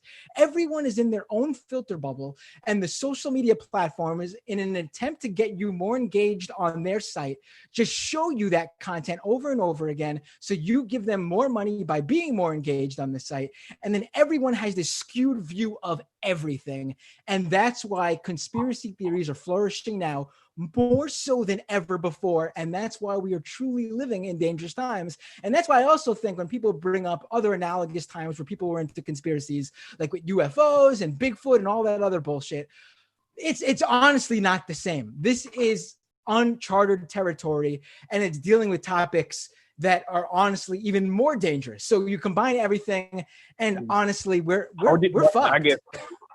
Yeah, it does seem dark times indeed, but I'm trying to think how in my case, how I'm not sure how I even arrived at my politics, because socially speaking, I should be fairly socially conservative and probably a little bit down conspiracy road, but I'm not even sure how I came out of that, because that's what I'm trying to understand. How do you kind of break that filter to a more reasonable filter? That's what I'm trying to figure out. Because when I go to work and I hear people spouting conspiracy theories, I try to subtly say, hey, remember, these guys aren't any smarter than you. So this whole cabal, you think they can really pull that off? Try to kind of be the bottom. Go ahead, Matt. Sorry. The bottom line is people are more propagandized than they're educated, and that's the system we have. And until we majorly change that, we can try to give people the proper tools to decipher fake news from real news. That's not what this is about. This is about Facebook becoming a massive spigot for right-wing disinformation, and then Peter Thiel saying, hey, by the way, now that everyone's freaked out about cities, here's some spy technology I have to offer you. These are we need to destroy those people. We need to destroy Palantir. We need to destroy Facebook as a propaganda operation that has no accountability except to some idiot Harvard kid who made it to score or rate chicks in college. Yeah. We need to take this stuff under democratic control. Otherwise, we're never going to do anything about it. And people have to understand that the right knows this. They play the game very good when it comes to, in the context of what Matt just mentioned. And, when I brought up, they know how these things work. They play it very well. That's why they all on Facebook, all those major top engaged content is all from all the major right-wing pages and networks. YouTube, the view counts for some of these. Look at Tim Pool and his 3 YouTube pages.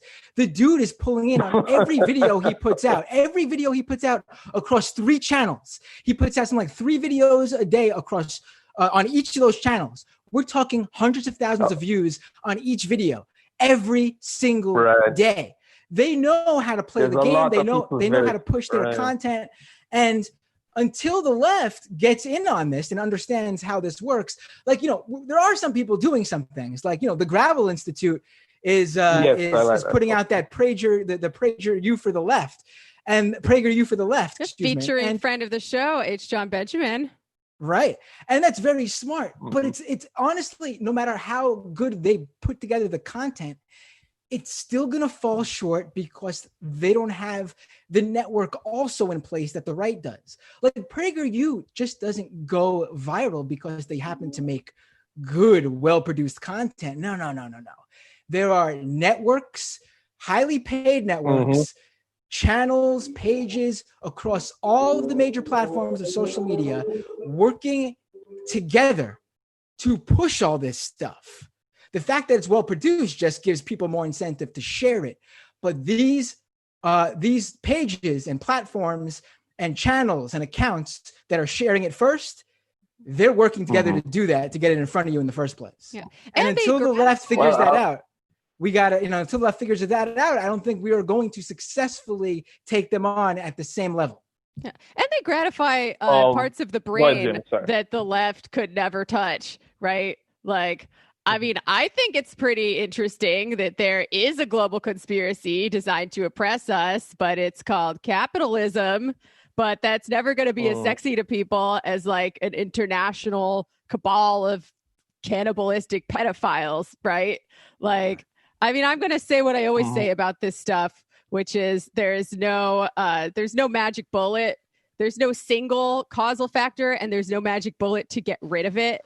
But one thing that Anna Merlin found, she wrote a really good book on conspiracy theories. She's been on this show. She's been on the Intifada, was people are more likely to believe in conspiracy theories when they are atomized. They lack social bonds. They lack community. And when they feel disenfranchised from the system. And that can manifest in all sorts of different ways, depending on the race and the class and other identity experiences of the people. But if you're talking to a working class person who, could and should be a leftist, I don't know the best way to approach it, but I have a really good pamphlet that I can recommend you called How to Overthrow the Illuminati, which a friend of mine worked on.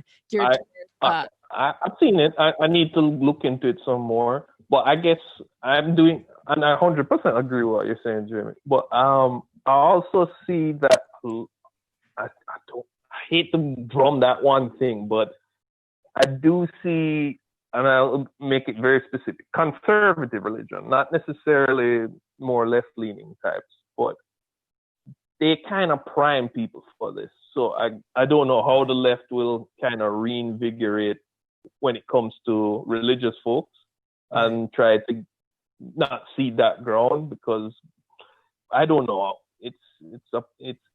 It's an issue. But on a lighter note, there is a video of Tim Pool taking off his beanie. I think y'all enjoy if you haven't seen it. that might help. I mean, what's underneath it? Oh, you don't want to know, but damn. Yeah. There is a video of it.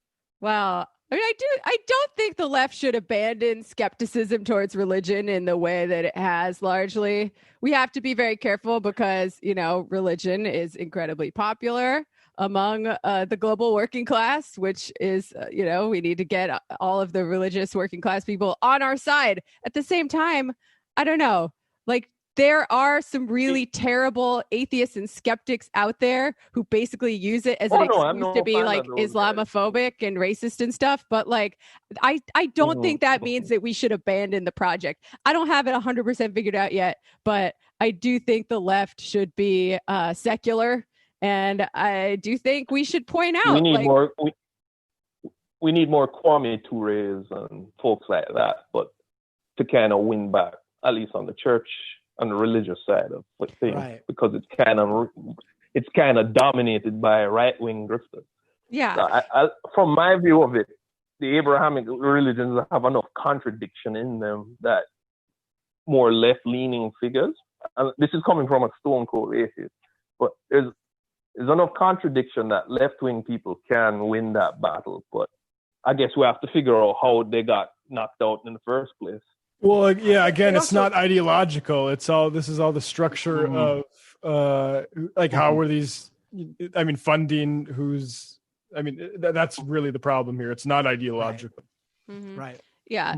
And I tried to make sort of a hackneyed point yesterday that took too long about how, religion is part of the superstructure. It's part of culture. And therefore, there are a lot of leftists who believe there's no point in trying to interface, interact with, or, maybe defeat religion on the battlefield of ideas because however these things manifest is totally 100% based on the means of production and the material relations of society, right? I think that could use a bit of reevaluation because we have seen it, and we've seen the way that religion also acts as its own force in the world that is not completely tethered to anything material anymore. So if that makes sense, great. Yeah. I would just add, though, there's a reason why people like Cornel West are effective at this sort of outreach, because they speak the language of religion, which is what religious people want to hear. Right. And the second you stop speaking that language, they turn off. So I think if there's a benefit to being familiar with the types of stories they're telling and the type of language they're using. And I think the mode of even repeating certain types of stories, I think the left should treat like things like labor struggle and, oppression struggles, those stories, we should be reiterating those things in a sort of quasi-religious fashion. Basically create our own secular mythologies. I think that's what we should learn from religion. Absolutely. Like all the people who are like, oh, the left is not a church. Left shouldn't be a church. The church is incredibly popular, right? So maybe it's not necessarily a bad thing to have the kind of community bonds and popularity that you have in the church at a time when social bonds are dissolving everywhere else. So I don't know. I hope that there's a way to have coalitions with religious people. Certainly the more advanced and the more left-leaning manifestations of religion without having any concessions whatsoever to social conservatives in the actual platform that we are advocating for. Right. Yeah, I'm not going to be the person to figure it out, probably, but somebody who is more tied to various religious groups should. But also, I want to shout out Bree, who's also working for the Gravel Institute. I have to shout out fellow Star Trek fans. But yeah, she's great. She's great. But yeah, Thanks. Trust me. Thanks. Check out that beanie video. You'll like it. Later, guys. Take care. Always a pleasure when you call, buddy. Yeah, I want to watch that video now. All right. Do you guys want to get to a bit of sound? And then we can let's do another clip. Yeah. Brendan. Let's talk. You want to talk about this is to me the big, and something else just happened earlier. I'm going to grab those clips while we play these ones to show you. But apparently even hell is breaking loose on Fox News because of what's going on with the Trump and apparently now the Trump administration refusing to condemn white supremacy. Of course. Let's get to this sound. Yeah. So everyone knows now that, the biggest takeaway from that shit show of a debate between Joe Biden and Donald Trump was that Donald Trump refused to condemn white supremacists. And in fact, when given a specific group to name, the Proud Boys, to condemn, he didn't condemn them. In fact, he said to stand back and stand by, and then proceeded to say someone needs to do something about Antifa, which, to me sounds like a message to that specific group you just told to stand by. I don't know what you guys more think. Importantly, it sounded like that to them. Right, yes. He was asked again yesterday on the White House lawn by a reporter to condemn white supremacy. And this is what he had to say. Did he condemn white supremacy? Let's find out. What do you guys think? Let me follow up. White supremacists, they clearly love you and support you. Do you welcome that? I want law and order to be a very important part. It's a very important part of my campaign. And when I say that, what I'm talking about is law enforcement the police have to take care. And they should stop defunding the police like they've done in New York, like they've done in New York. I just told you. But you denounce them. Do you denounce I've always denounced any form of any of that you have to denounce. But I also, Joe Biden has to say something about Antifa. It's not a philosophy. These are people that hit people over the head with baseball bats. He's got to come out and he's got to be strong and he's got to condemn Antifa. And it's very important that he does it. Well, there you go. Once again, Donald Trump asked to condemn white supremacists. And not only does he not condemn white supremacists, he proceeds to bring up Antifa, anti-fascists, and asks, he's trying to deflect. And he asked Joe Biden to condemn Antifa, which, Joe Biden has taken that bait actually and have condemned any sort of Antifa violence. But that aside, let's also take a moment to notice that when asked about white supremacists, another deflection move from Trump was to bring up law and order. And now I'm actually not sure if that was a deflection move or Donald Trump accidentally rightly conflating law enforcement and law and order in general with white supremacy. Because he does. there he'd be spot on because that's the truth. Yeah, he does draw these like very nice straight lines between these seemingly disparate groups, which are now becoming more and more aligned as we continue through, the Trump era and, the Republicans basically becoming the white people party. Look, some of those that work forces are the same that burn crosses. And I said, I'm going to support those that work forces. That's what he did at the debate too, right? He's like, what have you done for black people, Donald? And he's like, oh, a great economy. By the way, we got to support our law enforcement. It's like, how would you connect those two issues, pal? Can we play Brian? Let's tack on Kill Me just before we go any further. Just to show how the right wing is attempting to spin this. The other thing I would like to add is the President of the United States would do himself a solid and his party a solid to take some time today to clarify about his white supremacist statement, whether it was the franticness of the night. But a lot of people are forced to explain it today that have other things to do, like, for example, try to get a Supreme Court justice confirmed, Steve. I mean, this is just acknowledging that what you don't want to do before an election is depress your base. And like Donald Trump, Brian Kilmeade saying they will do the Republican Party a solid. I'm not so sure. I don't know. Maybe it would help some of the professionals there. But I mean, Donald Trump, let's just remind people, his father, Fred Trump, was arrested at a Queens Klan rally in 1927. He was fined by the Justice Department in 1973 for doing things like no vacancy signs for black people. What do you think he told his son about politics? Where do you think he ideologically was in the 1930s, for instance, in the 40s? And about race in general, actually. Yeah, in his 20s, he was going to Klan rallies, so he was politically activated, right? Donald Trump, in the divorce proceedings with his ex-wife, I can't remember his wife's names, but she accused him of having a book basically called Hitler's sequel to Mein Kampf, which was his speeches, political Is this speeches. Ivana or Marla Maples? I think Marla Maples did this one. I can't remember which one it was. It was in the early 90s. And basically the defense is he doesn't read. And so, like, look, I don't know. I think this guy is what he is, and I think he's ideologically, explicitly thinks like the idea that he could be a white supremacist is not one we should discount. But anyway, yeah, I think that's he is. Absolutely. You don't need to wear 100%. Absolutely, you don't need to wear a KKK hood and march with Sig Hailing in the streets to be a white supremacist. Yeah. I mean, this is what he's running on. He's running on 100% white aggrievement politics with, I guess a little dash of pretend economic populism, but mostly it's the racism. And we've found that to be true, increasingly so since 2016. Like, the fact that he's getting bolder about saying the quiet parts out loud is a sign that things are decaying, and what little power the opposition party had is going away more and more. I don't know. It's bad, folks.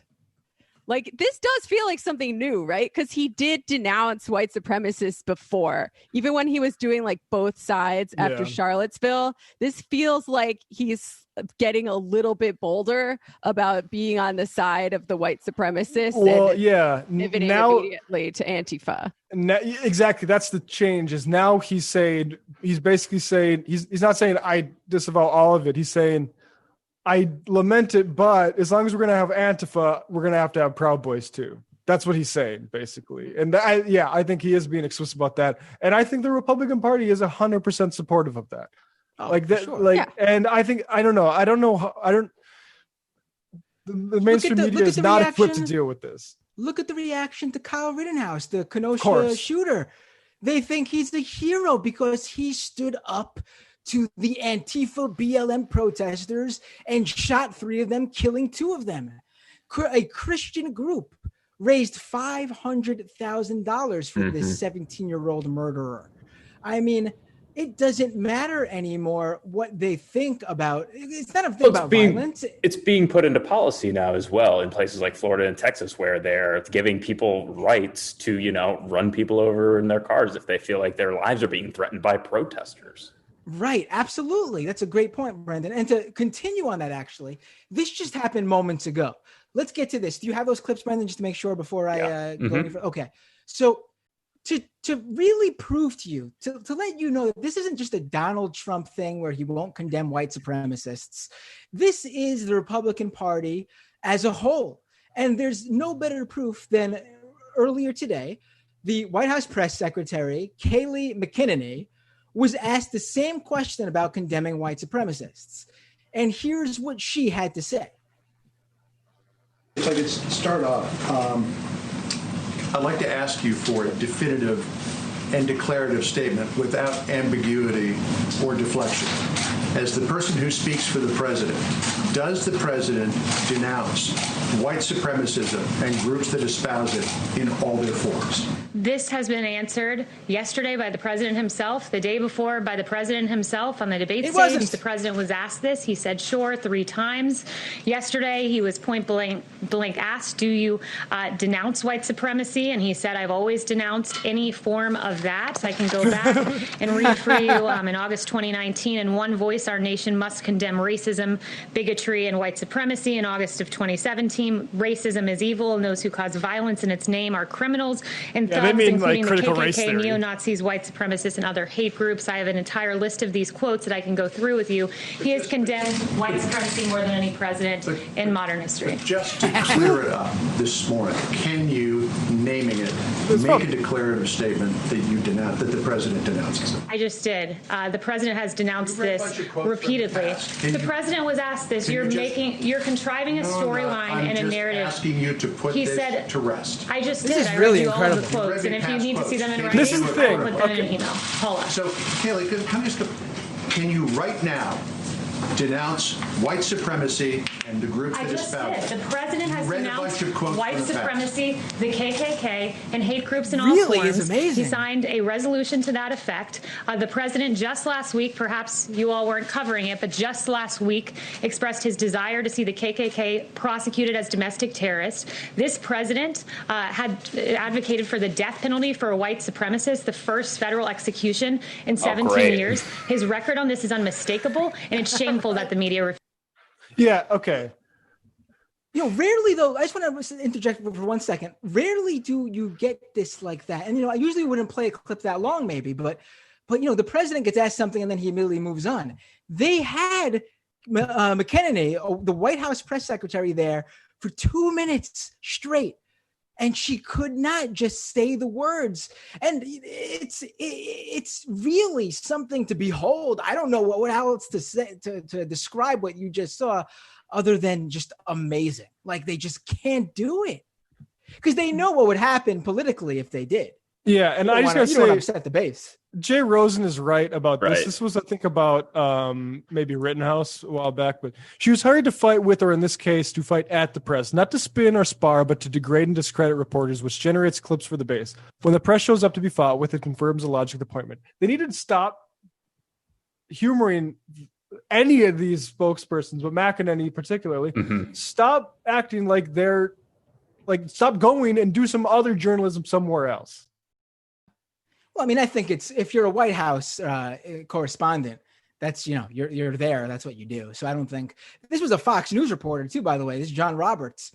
Play that next clip, Matt, about his reaction, Brendan, about his reaction to that. Fox interviewed him after, and he spoke about his back and forth with White House press secretary. And for all of you on Twitter who were hammering me for asking that question, I don't care, because it's a question that needs to be asked. And clearly, the president's Republican colleagues a mile away from here are looking for an answer for it, too. So stop deflecting. Stop blaming the media. I mean, the point here is not to herald John Roberts for asking a question. The point here is that a Fox News reporter is even getting shit from the base, the right-wing base, for asking these questions, which should just be pretty clear. I denounce white supremacy. He can't say it. Trump can't say it. And the base is getting angry that even a Fox News reporter dared to ask the question.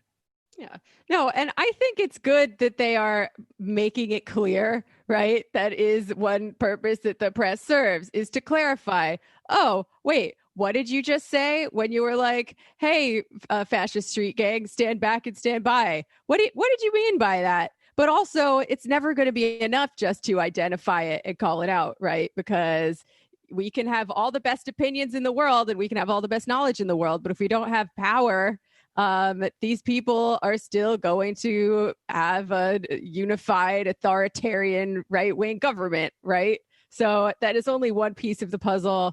And the left-wing media doesn't always do a very good job covering the far right, or I will say the far left, as evidenced by that garbage New York Times story that just came out. But the so-called left-wing media, you're saying? Yeah. The mainstream media, the liberal media. I don't know. It's very vulnerable to being taken over and used by fascists because fascists are very slippery. I mean, I gotta say, my heart sank every time Chris Wallace was like, "Oh, let's talk about race issues now." It's like, you nor any of the two guys on stage is equipped to deal with this issue in a way that's going to be helpful to this country. Particularly not Donald Trump, and at this moment in history. And I don't know. I get that they have a job too, but I think they never sent a single signal, this entire administration, that this, and look, I get lying happens from that podium in any administration, but the just strategic and blatant lies from Sean Spicer to here, the press corps never sent a good signal about Huckabee Sanders. Yeah, they never sent a signal, I guess is my problem. Mm-hmm. Right. So we shouldn't be surprised. Right. And let's play one final clip here, actually, because it brings up everything else that we were just talking about in one quick ad. And, they're trying to, Trump, when asked about the white supremacist question, to denounce white supremacy, and he refuses to do so, he always deflects to the left-wing violence, Antifa. He did it at the debates when he told the Proud Boys to stand back and stand by, and someone's got to do something about Antifa. And then he did it again when he was asked the next day on the White House lawn, which we just saw a clip earlier of, when he immediately deflected to Antifa. Now, of course, the Republican Party as a whole is going to now run on this. This is the official Republican strategy. Trump is the head of the party.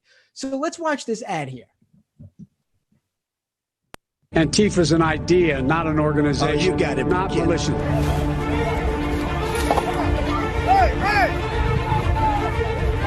Antifa is an idea.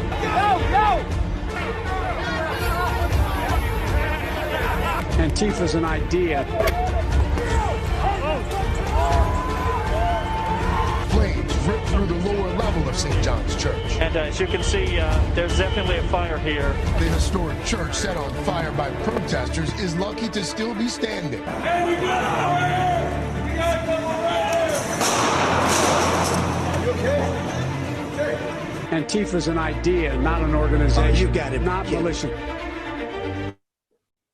Right. So basically, if you're listening to the podcast, they're running an ad. The Republicans are running an ad. This is the GOP, this is an RNC ad, basically on Joe Biden's comments at the debate where Antifa is an idea. It's not an actual organization, which, yes, he's absolutely right. And you don't have to believe me for saying it. You can just hear Donald Trump's very own FBI director, the guy he put in place after he fired Comey, say that very same thing. Let's play that clip. I think that's what I heard. I appreciate that. We look at Antifa as more of an ideology or a movement than an organization. To be clear, we do cut have it there. Quite a number. That's all you need. I mean, that's he goes on. Biden literally cited Ray when he said that in the debate. Right. I mean, it's the truth. It's what's been said by even, anti-fascists themselves. I'm sure they wish there was an organizational effort because that would mean they were more organized. I mean, it really is just anyone who is an anti-fascist shows up at these counter protests and they face, most of these times they're going up against either law enforcement, law and order, white supremacy, as Trump so honestly pointed out, or they're protesting other white supremacist groups. And that ad shows at one point shows that protest in Portland, I believe, where a Patriot Prayer protester got shot after his group was out there macing people in the streets and shooting paintball guns at them, and he died. And it came out that someone who was supportive of Antifa shot him, or allegedly shot him. We'll never know though, because Donald Trump got involved and immediately politicized the situation, and the U.S. Marshals got involved and found the guy, and they shot and killed him.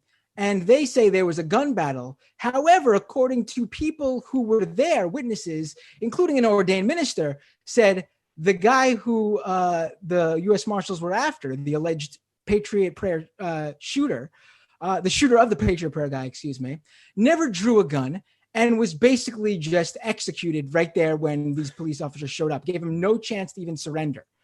And when Trump was told that, by the way, he thought that was great. He thought that's the way to deal with these guys, sends a message. Yeah. And of course, missing from the ad. I just want to add this one last thing.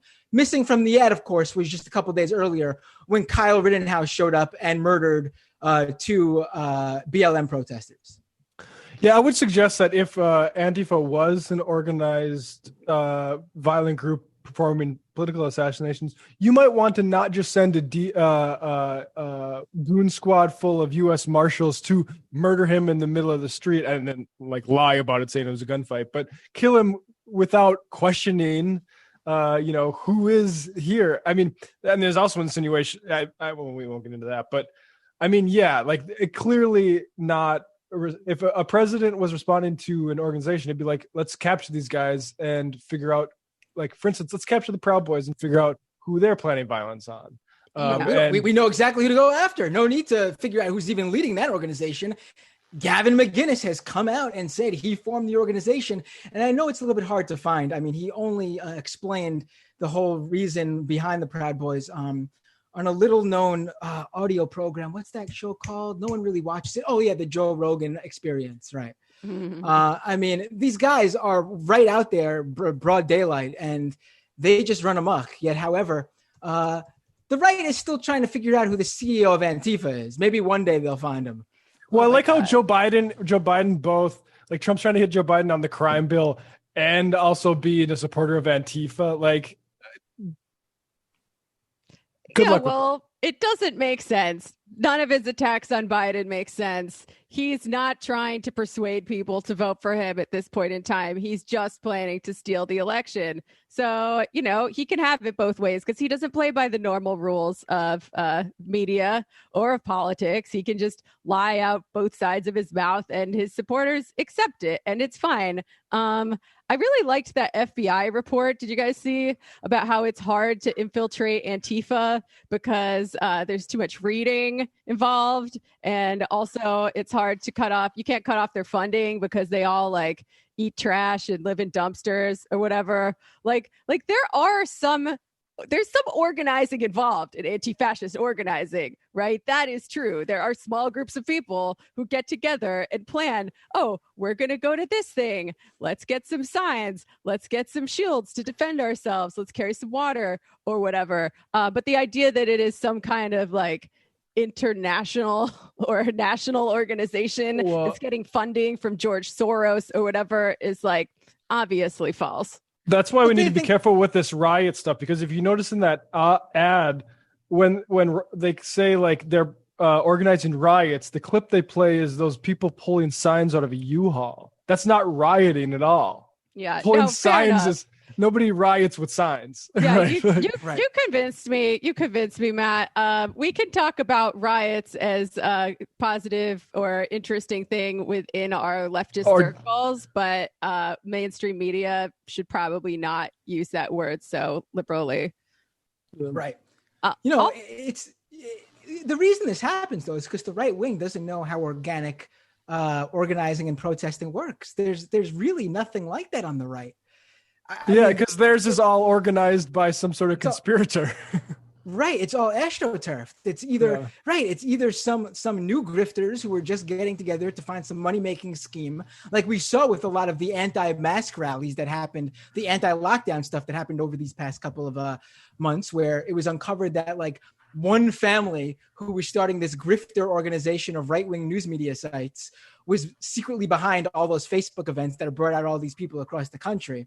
Or it's by some of the regular old-timey GOP groups who are happy to take advantage of this new age far right-wing extremism. I mean, the Tea Party was a largely Koch brothers motivated thing. And, if you look at the Tea Party, there's a direct line to what the Tea Party brought to the discourse, the political discourse, and where we are today. I mean, it's Tea Party versus Occupy still. Right. It's still the same thing, just different. The right's just gotten crazier and they're still waging the same battles, though. Yeah. The U-Haul thing is absolutely ridiculous. Yeah. I mean, the idea that the left couldn't pull together $65 to rent a U-Haul truck without getting a big money payday from George Soros is truly fantastic. No, where do you get your funding from? You get your funding from like Uber or whatever restaurant these people deliver food for. Like that's where they get their money from. You guys might not know this, but Sam Cedar gives me, Jamie, and Matt, and Brendan a single crisp $100 bill for the month. And we have to pass that around and ration it to make us to subsist us throughout the 30 days that it's there for. And, sometimes we use that to rent U-Haul trucks, and there goes half of it. Sometimes we decide to eat and house ourselves. Yeah. But, it's tough out there when four of us are sharing a single $100 bill. Yeah. Well, we all live underneath Sam's stairs, so that saves us some money. Yeah. It's not just Brendan. Right. Can I say one more serious thing before we move on? It seems like more evidence that, the contradictions are being heightened so much because we have this historic movement, I think, against police violence, against the police themselves, which points in all sorts of radical directions, right? And you have two choices, really, in politics. You can run against that, as Trump is doing. You can run a tough law and order campaign playing on suburban voters' racist fears, or you can try to ride the wave of that energy. And in the past, it might have been easier for a Democrat to try to say the right words and ride the wave and act like they're on the protesters' side while, secretly still signing bills to fund the police and whatnot. But it's really hard for Biden to do that. He has to stake out this middle position that's never going to be that effective politically, where he, you can't totally repudiate it, right? Because it's about racial justice and Democrats have to pretend to care about that. But you also can't be on their side too much because then they want to defund the police and really attack the basic structures set up to protect private property, which, of course, Biden's never going to do. So it's becoming harder for a Democrat to walk that line. And I don't know if that's a good thing or bad thing in this moment. Obviously, I want Joe Biden to win the election, but it certainly is. It's a sign that this system, whatever we have, whatever liberalism still exists, is in crisis, and something's got to give. At best, Biden's going to be a placeholder president. And I mean, I think and I hope that all of these social movements will still keep going under him because none of these problems are going away. And he's made it very clear that he's not going to do that much. Right. Well, to summarize what Jamie just said, Joe Biden, you just lost the left. Do you believe this, folks? He just lost the left. He lost the left. I can't believe it. He lost the left. How many times he lost did Trump the say left, that? and he's committed to their manifesto, but he's lost them. But he's also enforcing their manifesto. Oh, Joe Biden is a puppet who only says exactly what the left wants him to. Yet, what he's saying has completely lost them. Can't believe they would say that about themselves. Why are you hitting yourself? Well, speaking of which, should we play this Bernie clip? We got a Bernie clip? Absolutely. I'd love to see my boy. Clip number 9. It kind of ties into what we were just talking about. So hit me with that Bernie clip, Brendan. Let's see. So remember when, you remember during the debate, right? When Trump was saying that Biden's Medicare for all, saying that Biden supported Medicare for all, saying he supported socialism, saying he's best friends with Bernie Sanders, et cetera, et cetera. And Biden's like, well, no, I beat the hell out of Bernie Sanders. Like, I don't think people deserve health care. Well, They asked Bernie about it on The View, and he had a very classy answer. So 2 questions for you. President Trump tweeted this morning, and he said at the end of his tweet, he disrespected Bernie, effectively calling him a loser. So I ask you, were you disrespected last night in what Joe Biden said? And 2, is Joe Biden the Democratic Party right now?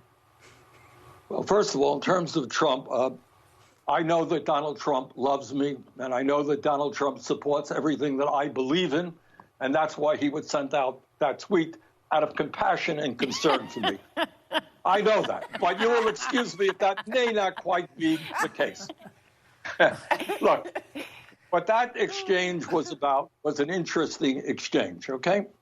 Trump lied in saying that Biden supports my view. I happen to believe that I am right. I happen to believe that the United States should join every other major country on earth and guarantee health care to all people as a human right through a Medicare for all single-payer program. I absolutely believe that's right. I'm talking to you 50 miles away from the Canadian border where they do that. They spend half as much as we do per capita, yet they manage to guarantee health care to all people without any out-of-pocket expenses. That's my view. You know what? What Joe Biden said was right. He does not agree with me. So I wish he did, but he does not. Under his idea, under his plan, what he will do is, maintain employer-based health care. But this is what he will also do, which unfortunately he didn't get a chance to talk about. He will lower the age of Medicare eligibility, now at 65, down to 60. He will greatly expand health care to all people and lower the cost of prescription drugs. So what Trump said was, of course, a lie. I wish it were true, but it is not true. Bernie's so good at doing this. Like, he really is watching that, man. What we would have seen if he was up there on the debate stage, man. It really is night and day with where they are in terms of, and where, Bernie, and then also Trump and Biden. Like, he's just so on top of it, for especially his age considered, because we're also talking about 2 other people who are also in his age range, who aren't where he is, with the capacity to explain things that way. Also, I want to point out, is Bernie growing some mutton chops? That's what it looks like, right? Bernie's growing in the mutton chops now. Is he? And I'd look at that clip again. Yeah. It's just kind of sad, like, and I don't know how this could have been done better, but the reason for Bernie in 2016 is because he wasn't the Democratic candidate, and he's like running against Hillary, I guess, in sort of a loose fashion, like an alternative, right? Finally. In 2020, it would have been nice if somehow we could have got the understanding that he's the real anti-Trump candidate. He'll be the one that can actually go up there and respond to him in the way he needs responding to, that would help this country. And we didn't really get that, and we're all worse off for it. It is sad. Yeah. It's almost painful to watch that clip and think about how well Bernie would have done against Trump in that debate, and how he would have just dealt with every single shitty lie that he told. And like, he's threading a difficult needle in this clip, right? Because on the one hand, he disagrees with Biden on most things. He knows that Biden is not going to support any of the reforms that we need to actually provide a decent life for everyone in this country. On the other hand, he knows that Trump is worse, and he's making the case. He's reiterating what he believes in and what he's going to keep on saying till the day that he dies. At the same time that he's like, but still Biden is better. Like, he's doing them so many favors after they treated him like crap. Like, he is such a good guy. Right. That is literally what he was doing. He was basically saying, no, guys, he was speaking to the left, and he was saying, no, I'm still here. I'm still here fighting for those things. If you still support me, that person who you supported is still here. But I'm at this point right now where we are, I see Biden as the person who agrees with most of what we agree. So I'm voting for Biden. I'm supporting Biden. You should come along with me, being that I'm still your guy. And it's a great way to put things to people who need that push, to be quite honest. And that's who he's talking to.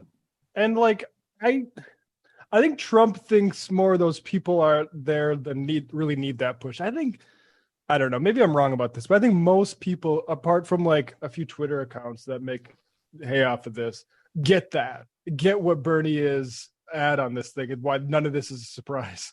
And like Bernie saying this is the most predictable thing possible, regardless of what the Dems did, because I think Bernie is fully aware of what the Democratic Party is, maybe better than anybody. Yeah. Right. I mean, this is the messaging that I try to have with people too. Like, the Democrats suck. We need to go a lot further than that. They are our enemies on many levels, and they are still slightly better than the alternative. So the enemy of your enemy is your friend. We can, I mean, not always, but in this instance. Temporarily, for the next 34 days. I mean, honestly, this is honestly how I've really felt hearing some people still, and it's fine to criticize them. I'm talking about the people who are still going full bore as if they're attacking, the more mainstream establishment Dems. Again, 30 some odd days outside the election, as if we're in the primary still. Let's keep our eyes on the ball right now. Come on. It's fine to criticize where they screw up. Definitely the coronavirus response, still hit them on that. But, I just want to say, if the sum total of the attitude you're conveying is going to depress the election right now, and you're not collecting a check from the Republicans, you should shut up or recognize what you're doing. Yeah. And Trump is definitely trying to depress the left when he says stuff like this. It's 100%. It's like he's got a low cunning, right? Like, he's leading Biden into a trap. I mean, it would be great if Biden were a better candidate and if he supported these things, because it would get more people to vote for him, but he doesn't. So Trump says, "Oh, you support Medicare for all." He says no. And then he's like, "Oh, got you. Now all the Bernie people aren't going to vote for you." Like, it's so dumb. Yeah. Like, this is one thing I've come to realize when trying to make predictions about what's going to happen in this election cycle or in general. Like, whatever the dumbest scenario you can think of is, like, it's probably that, but it's going to be even dumber. Well, Trump actually, interestingly, I don't even know if it was him, more so his campaign, even realized their strategy the left is different than in 2016 too. In 2016, Trump was all about trying to win over some Bernie people by trying to say, "Oh yeah, we agree on TPP, and I'm anti-establishment." This time around, he's not even trying to do. He knows that the left isn't going to go to him. This time around, it's literally just all about how Biden doesn't appease you guys. You shouldn't vote at all. Yep, he's not trying to win them over anymore. Yeah. For sure. So much for that right-wing populism we keep seeing promised. I keep seeing certain media figures saying, you know what, maybe Trump will actually turn from this nativism to economic populism. Well, weird. Hasn't happened. That said, I do think some of the quote-unquote voter shaming it's just a really depressing sign that mainstream Democrats know that they can't move their candidate in any way, shape, or form to be better on any of these things. So they go straight to, "Oh, well, it's the children who are wrong." When actually, if Biden loses, I mean, we probably don't know. He's not going to lose fair and square. But in a scenario where somehow we know that he lost fair and square, it's going to be on the Democratic Party just as much as it's going to be on the voters. Right. Yeah. I'm not, saying this, what we just said does not at all mean that voter shaming is an endorsement of voter shaming either. I mean, there's strategic ways to explain to people how to vote smartly in a strategic manner, and just shaming them and attacking them and getting snarky with them obviously isn't going to move that needle. So you shouldn't do that either. No. Yeah. In summary, before we get to the calls, Nancy Pelosi is a wonderful Speaker of the House, folks. We should really lay off of her.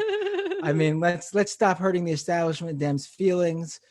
We gotta just stick together. Pelosi forever. What was it? Ruth Conda forever. What was the tweet? Have you guys seen that tweet? Yeah. Dark stuff. I would never. RBG was right to not retire back when Obama could have replaced her with another liberal justice. She should have stayed there for another 150 years. She doesn't owe you anything. She doesn't owe you anything. In fact, every liberal justice should die while on the Supreme Court during a Republican presidency, just to stick it to everyone who poo-poos the idea. So yeah, 9-0 conservative court. Let's do this. Wakanda forever. Lifetime appointments are so dumb. It's like the most medieval shit ever. But I would never deign to come in between you and your Khaleesi, Matt. So I'll let you have it. All right, I will Mormont you. I won't yuck your yum. I will die in the middle of a White Walker horde to save my Queen Pelosi. Let's go to the phones. 714. Excuse me. This was the caller who dropped before. Jeez, I'm coughing up a storm. Here we go. 714. Hello? What's your name? Can you hear Where are me? you calling from? Yep, we can hear you now. This is Mickey from Orange County. Not my Mickey. Can you speak a little bit louder? You're really low. Can you hear me? Can you hear Now me we now? can Is hear that better? you. Yes, much better. Yes. Okay. So, Mickey from Orange County, I called earlier regarding the 28,000 of my fellow cast members who are going to be furloughed, we're already furloughed. We're going to be let go. You mean cast members? You're talking Disney, right? Context on that. I'm sorry? You're talking Disney because you said cast members and your name is Mickey. So I'm assuming that I'm speaking. That is correct. That is speaking correct. with the mouse himself. Well, not quite. I don't want to get in trouble. Go ahead, buddy. No, I want to hear this actually because I've heard about this. It's very interesting. Go ahead. Okay, so just a little context for Disneyland, because Florida's been going, and I guess they're opening up full steam soon. But for Disneyland, we've been furloughed since March. Right. And just a month ago, Disney executives returned, their salaries returned to normal pre-COVID levels. And not to mention the bailouts that Disney's received from the COVID bailout that passed. So they've received billions of dollars. And they're furloughing 28,000 people. So great. Right. And this is as they're reopening their laying off 28,000 people. And this is as they're reopening their amusement parks, which means that the money is flowing in once again. Well, Disneyland is not open yet. Gavin Newsom has yet to provide guidelines for us to reopen. But I mean, our numbers are still are pretty high. So I can see kind of why he's not doing that. Right. Not to mention that a lot of the local leadership here has dropped the ball. The mayor, Harry Sadu of Anaheim, where Disneyland is located, has relied on the anti-mask OC Board of Supervisors for advice. So there's just a lot of bad stuff going on here right now. Now, I actually had looked into this because I found it very interesting because, I'm sort of I'm obviously very critical of Disney, but I'm also got a history of enjoying the products they put out in terms of the movies and TV shows and things like that. Marvel, Star Wars, the Disney animated classics. But, obviously if they treat their workers horribly. So that's cool. Yes. And I also am a big fan of the amusement parks. It truly is.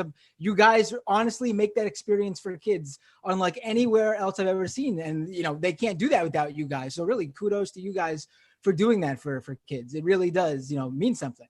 And, I looked into this because Disney obviously makes a ton of money from all the different tentacles they're in. They movies, TV shows, toys, obviously their amusement parks. Right. And, they're still they're still full steam ahead on everything but the amusement parks. And when you look at the year-to-year revenue, I believe the most recent year-to-year comparison I saw was June 2019 to June 2020. They were they were up. They had made, I think, something like a couple $2 billion more than the year beforehand.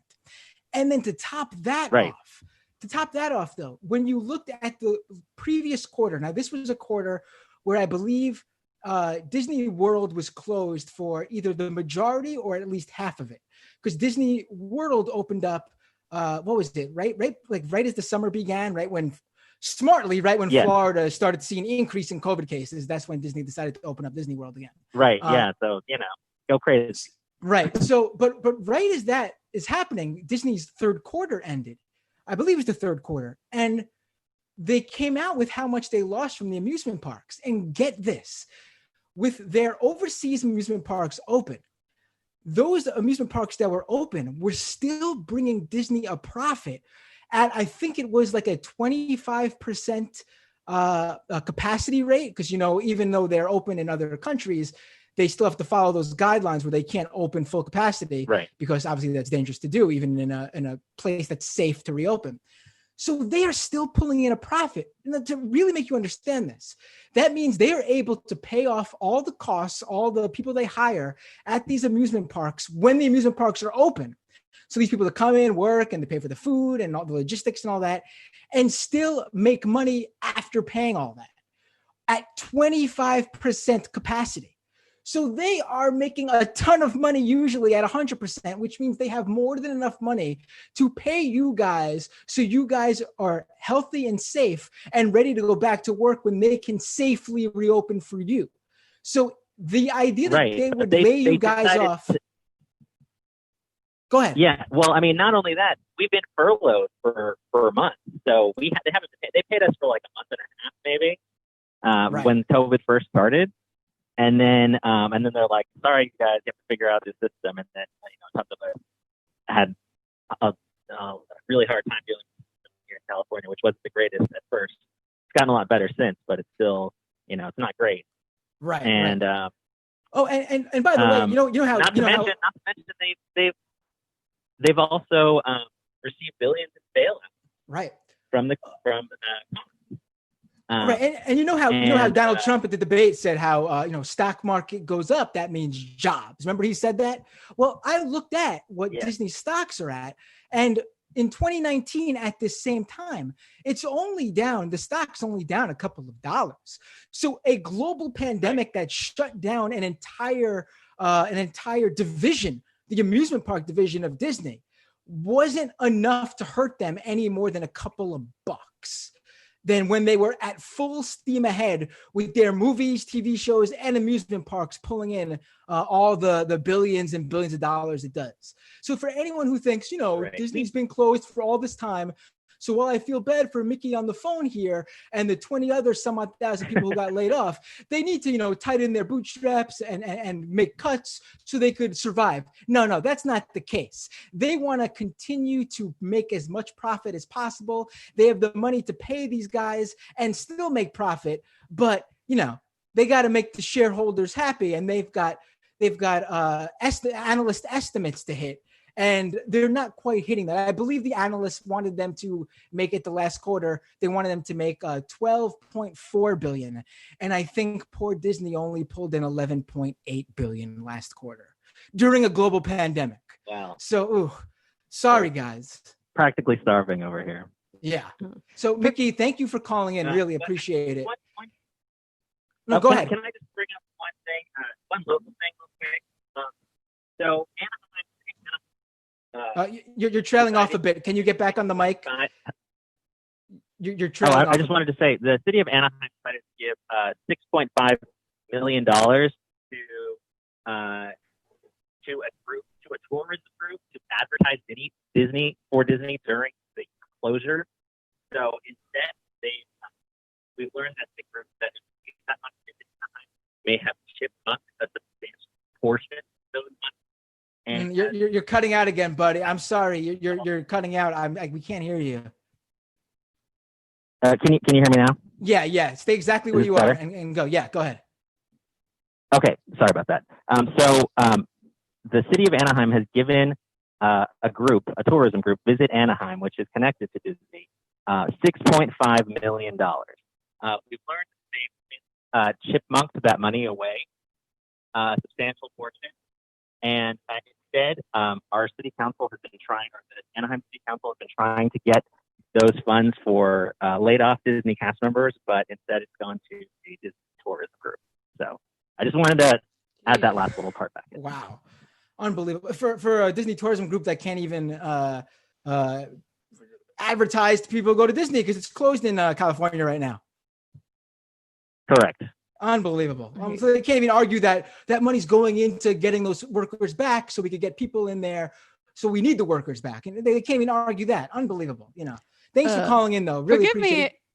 Sorry, I just wanted to ask what might be a dumb question. Do you guys have a union? Sure. Yes, I am one of the very lucky cast members to be, and we actually have a pretty several unions out here, and we all actually banded together last in 2018 to get a living wage initiative passed in the city of Anaheim. And Bernie actually was a big, harkening back to your Bernie clip earlier, he was a big help. He actually held a rally for us here. And last year, we all negotiated really good contracts. All negotiated really good contracts. Every union was at least 15 or higher. And now we're furloughed, and a lot of us are going to get let go. So a lot of what's in place? What does the union have in place for people who are let go? Are you guys going to be okay for a little bit? Do you have a little leeway? Do you get some sort of living? Well, they definitely, there's a way in the contract for them to furlough. So right now, we're not sure exactly how many of us are going to get let go yet. The salaried cast members and other cast members who are protected by unions, they've already started to receive calls. But the unions themselves, they're confused because each contract is different, especially in regards to layoffs. So, all right, got it. Thank you so much for the call, Mickey. Really appreciate it. Good luck with everything. Hope it works out. Thanks. I just want to say I love you guys. I've listened to you since forever, since Sam was on America. And keep up the great work. You guys are all awesome. Really appreciate I'd sign you it. all into Disneyland if I could. Take it easy, guys. Thank you. Take care. You too. All right, let's go to the phones again. These calls have been really good today. 458. What's your name? Where are you calling from? Yeah, I'm calling from Missouri. My name is Zarak. Originally, I'm from Ashland, Oregon, though. I moved to Missouri this year because of different things. Anyways, but I'm from Ashland originally, and there's an organization there that's on the ground trying to find immigrant workers housing after they lost their homes in the wildfires and stuff, called Unity Oregon, but it's UNETE Oregon.org. Everyone should check that out. I have a friend who's an activist there, and she's working directly with families to try to find them housing because, they don't have parents in Portland or, siblings close by that they can go live with. So they're just sleeping out in tents in the smoke, and it's really terrible. And so I'm sure people are pretty aware of that already, but that's a good organization to contribute to. And also on the subject, I haven't read the book yet, but I wanted to suggest that Selling Free Enterprise, The Business Assault on Labor and Liberty by Elizabeth A. Wolf. And I did listen to, obviously, Noam Chomsky suggested it in one of his lectures, talking about how when, and he's made this point a few times, I'm sure everyone has heard it, but as business was less able to use, just all-out violence against labor, they transitioned those resources to take over our education system and religious systems, religious institutions, and push the narrative of that we need the hierarchical class that we have because of some divine, which, is based on feudalism and stuff, but it's kind of the basis of our economic system now, that we need the Jeff Bezos and Mark Zuckerberg to have all the resources because it's weird how we kind of worship them nowadays, the Tim Cooks and everybody. So anyways, but more people were worshiping Steve Jobs a decade ago. I mean, it's more than a decade ago. These Steve guys Jobs, exactly. Yeah, actually, Elon Musk. Bill Burr has a hilarious bit on that. But anyway, so also, but I know it's extremely dark times, and especially if you're trying to stay up to date on politics and everything, it can seem very gloomy. But I do think that considering what we're up against the most powerful financial, cohort ever known to mankind with international capitalism and how they have aligned and the hegemony they have. We're up against the most powerful force ever known to mankind. Multinational corporations that own media, they profit from war, they profit from suppression of ideas that everyone agrees on for the most part, that we need to demilitarize, we need to invest in healthcare and community programs and all that. So, it is kind of dark times, but at the same time, I have a lot of hope.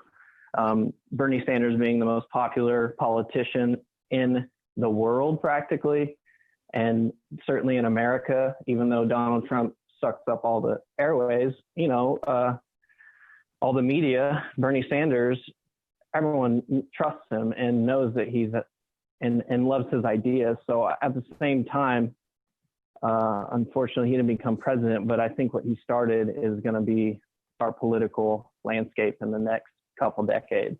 So I'm excited.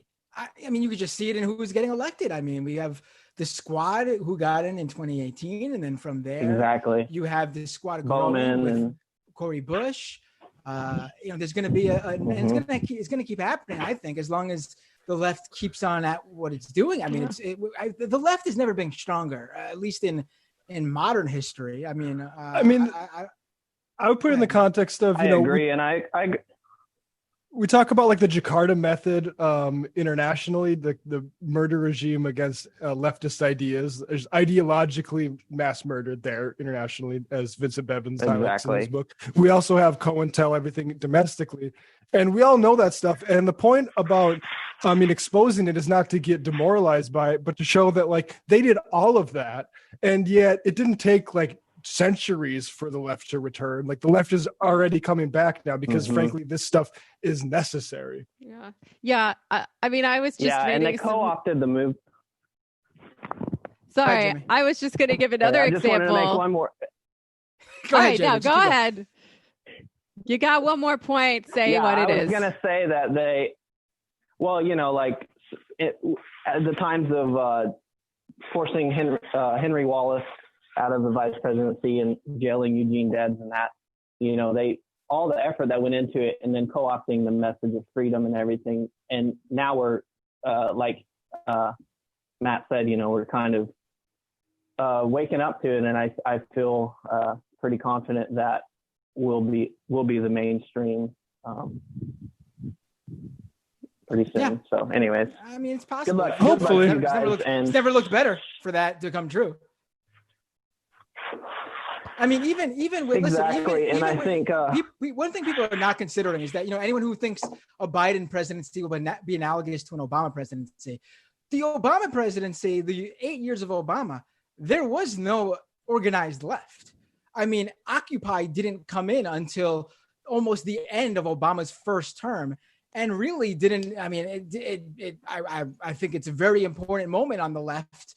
But it really didn't take off in the same way the Bernie Sanders campaign did in terms of getting an electoral change in the system, in terms of getting leftists in office. So, I mean, we are already at a different standpoint. Joe Biden, if he becomes president, will be looking at a very different Congress than what Obama was looking at, in my opinion. Yeah. I mean, I go back and forth a lot about whether I'm totally black-pilled or whether I have hope. Because on the one hand, these ideas are becoming mainstream. So many people understand the need for socialized medicine, even people who don't identify as Democrats. On the other hand, we still don't have the power to actually enact these things, right? We couldn't even nominate a social Democrat for president. But things often get bad before they get better again. Huh? Well, I hear the failures, everyone talks about the failures of Bernie Sanders not being elected, but he was up against, the most powerful political machine.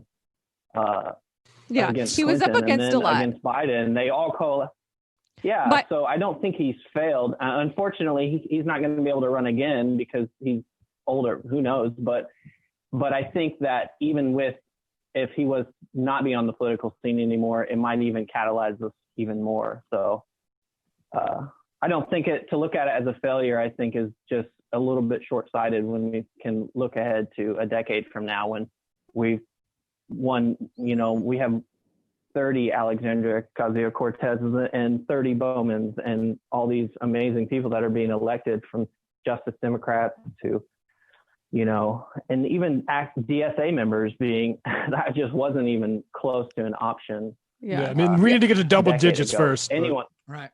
All right. Thanks so much for the call. Let's, I appreciate it. Yeah. Good conversation for sure. All right, guys.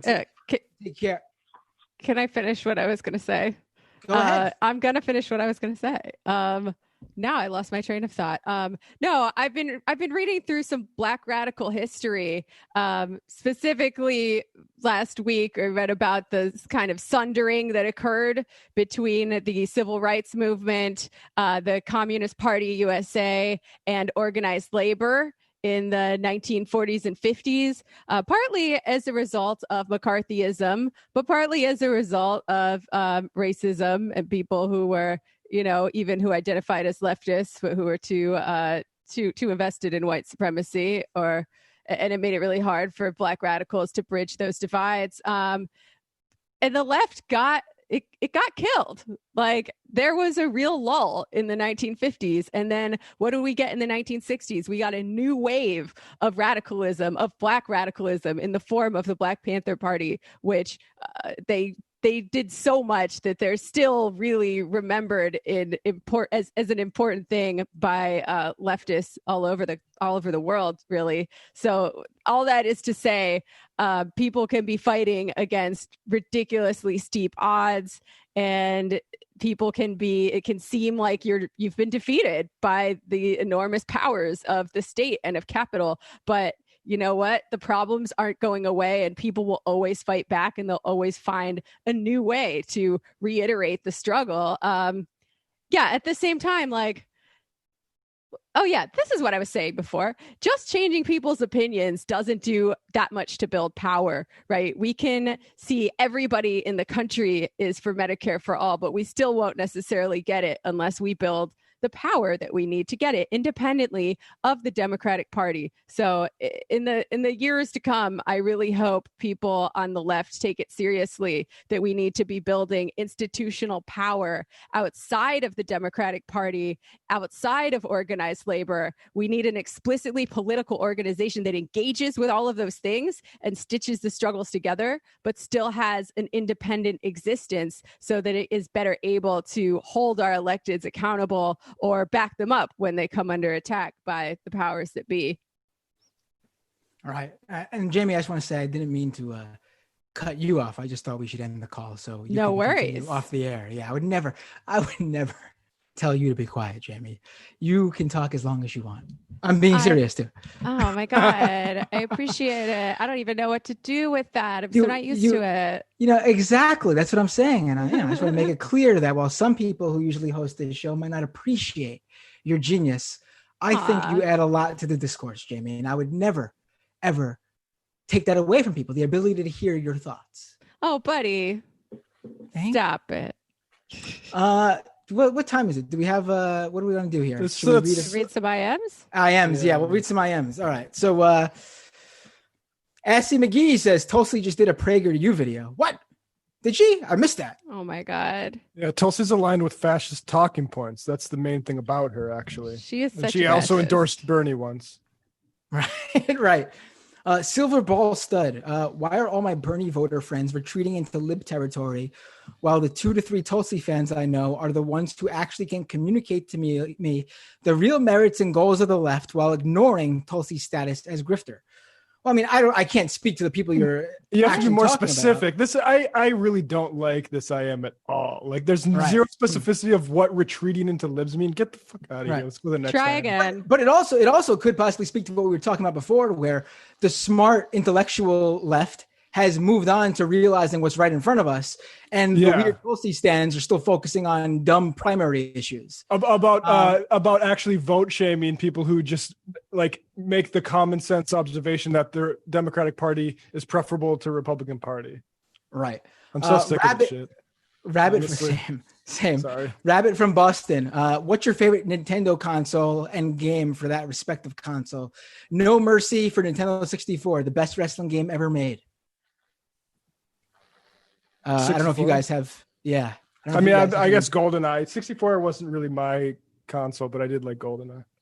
We only had PlayStations. And I didn't get a gaming system until I was in 8th grade, and I suck at video games now. So when you were in 8th grade, Brendan, what was that? 2012? When was you in 8th grade? That was right before the 2016 election. Are you being serious? No, I'm 28 years old. I don't know how old you are, man. I don't know how old you are. I think I've met you in person 2 to 3 times. I've talked to you on Zoom more than I've met you. That's true. Brendan's actually being trafficked by his parents. I've been meaning to talk to Sam It's a about it. Conspiracy, yeah. Trafficking, it could be very insidious. It's not just for sex. People could use kids for producing a podcast show too. Content production, yeah. Brendan that does happen on YouTube though, so I don't want to joke about it. Brendan is patient zero for QAnon. Excuse me. South Dakota Progressive. Did you see the gun girl posted pictures of herself wearing a pink t-shirt that says, "Trump is my king"? Does that count as a self-own? Right. It's a Trump is my king t-shirt. And right under it is the brand name of her company, Liberty Hangout.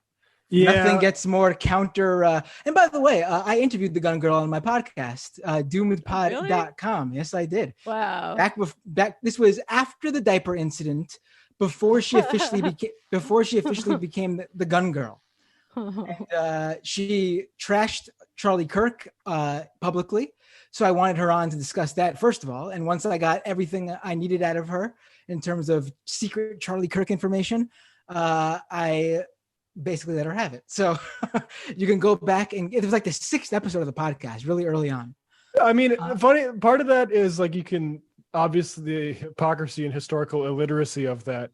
The other thing is those people are crypto monarchists, actually. And I don't know if Caitlin Bennett is herself, but those people that are in those right-wing groups that she appeals to, they make jokes and about like, yeah, we prefer kings, actually. Right. I remember specifically one part of my conversation with her where this really speaks to the whole libertarian thing, so people will enjoy this. I brought up how she's friends with that guy, Based Stickman, who's become like an alt-right figure on the West Coast. He shows up at a lot of the Portland and Seattle stuff and like Berkeley stuff and attacks leftist protesters with a big stick. That's why he has that name. Very original over there on the right. And I was like, he's this guy. I've read a lot of stuff about him, and he's a fascist. He's a white supremacist. And her response to that was, "No, I know him. He's not a white supremacist. He has an Asian wife." And I got to tell you what the libertarian right-wingers and fascists think about about marrying an Asian woman. That's A-okay with them. And it's a lot of stuff to do with their weird-ass racist Orientalism and the whole, Asian women are subservient to the man. So we got to get ourselves an Asian wife so we could have her walk around barefoot in the kitchen and make me sandwiches. That's where that comes from. It's not because they are anti-racist.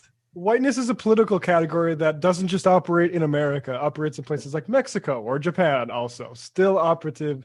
It's not a race. It's like white isn't a race.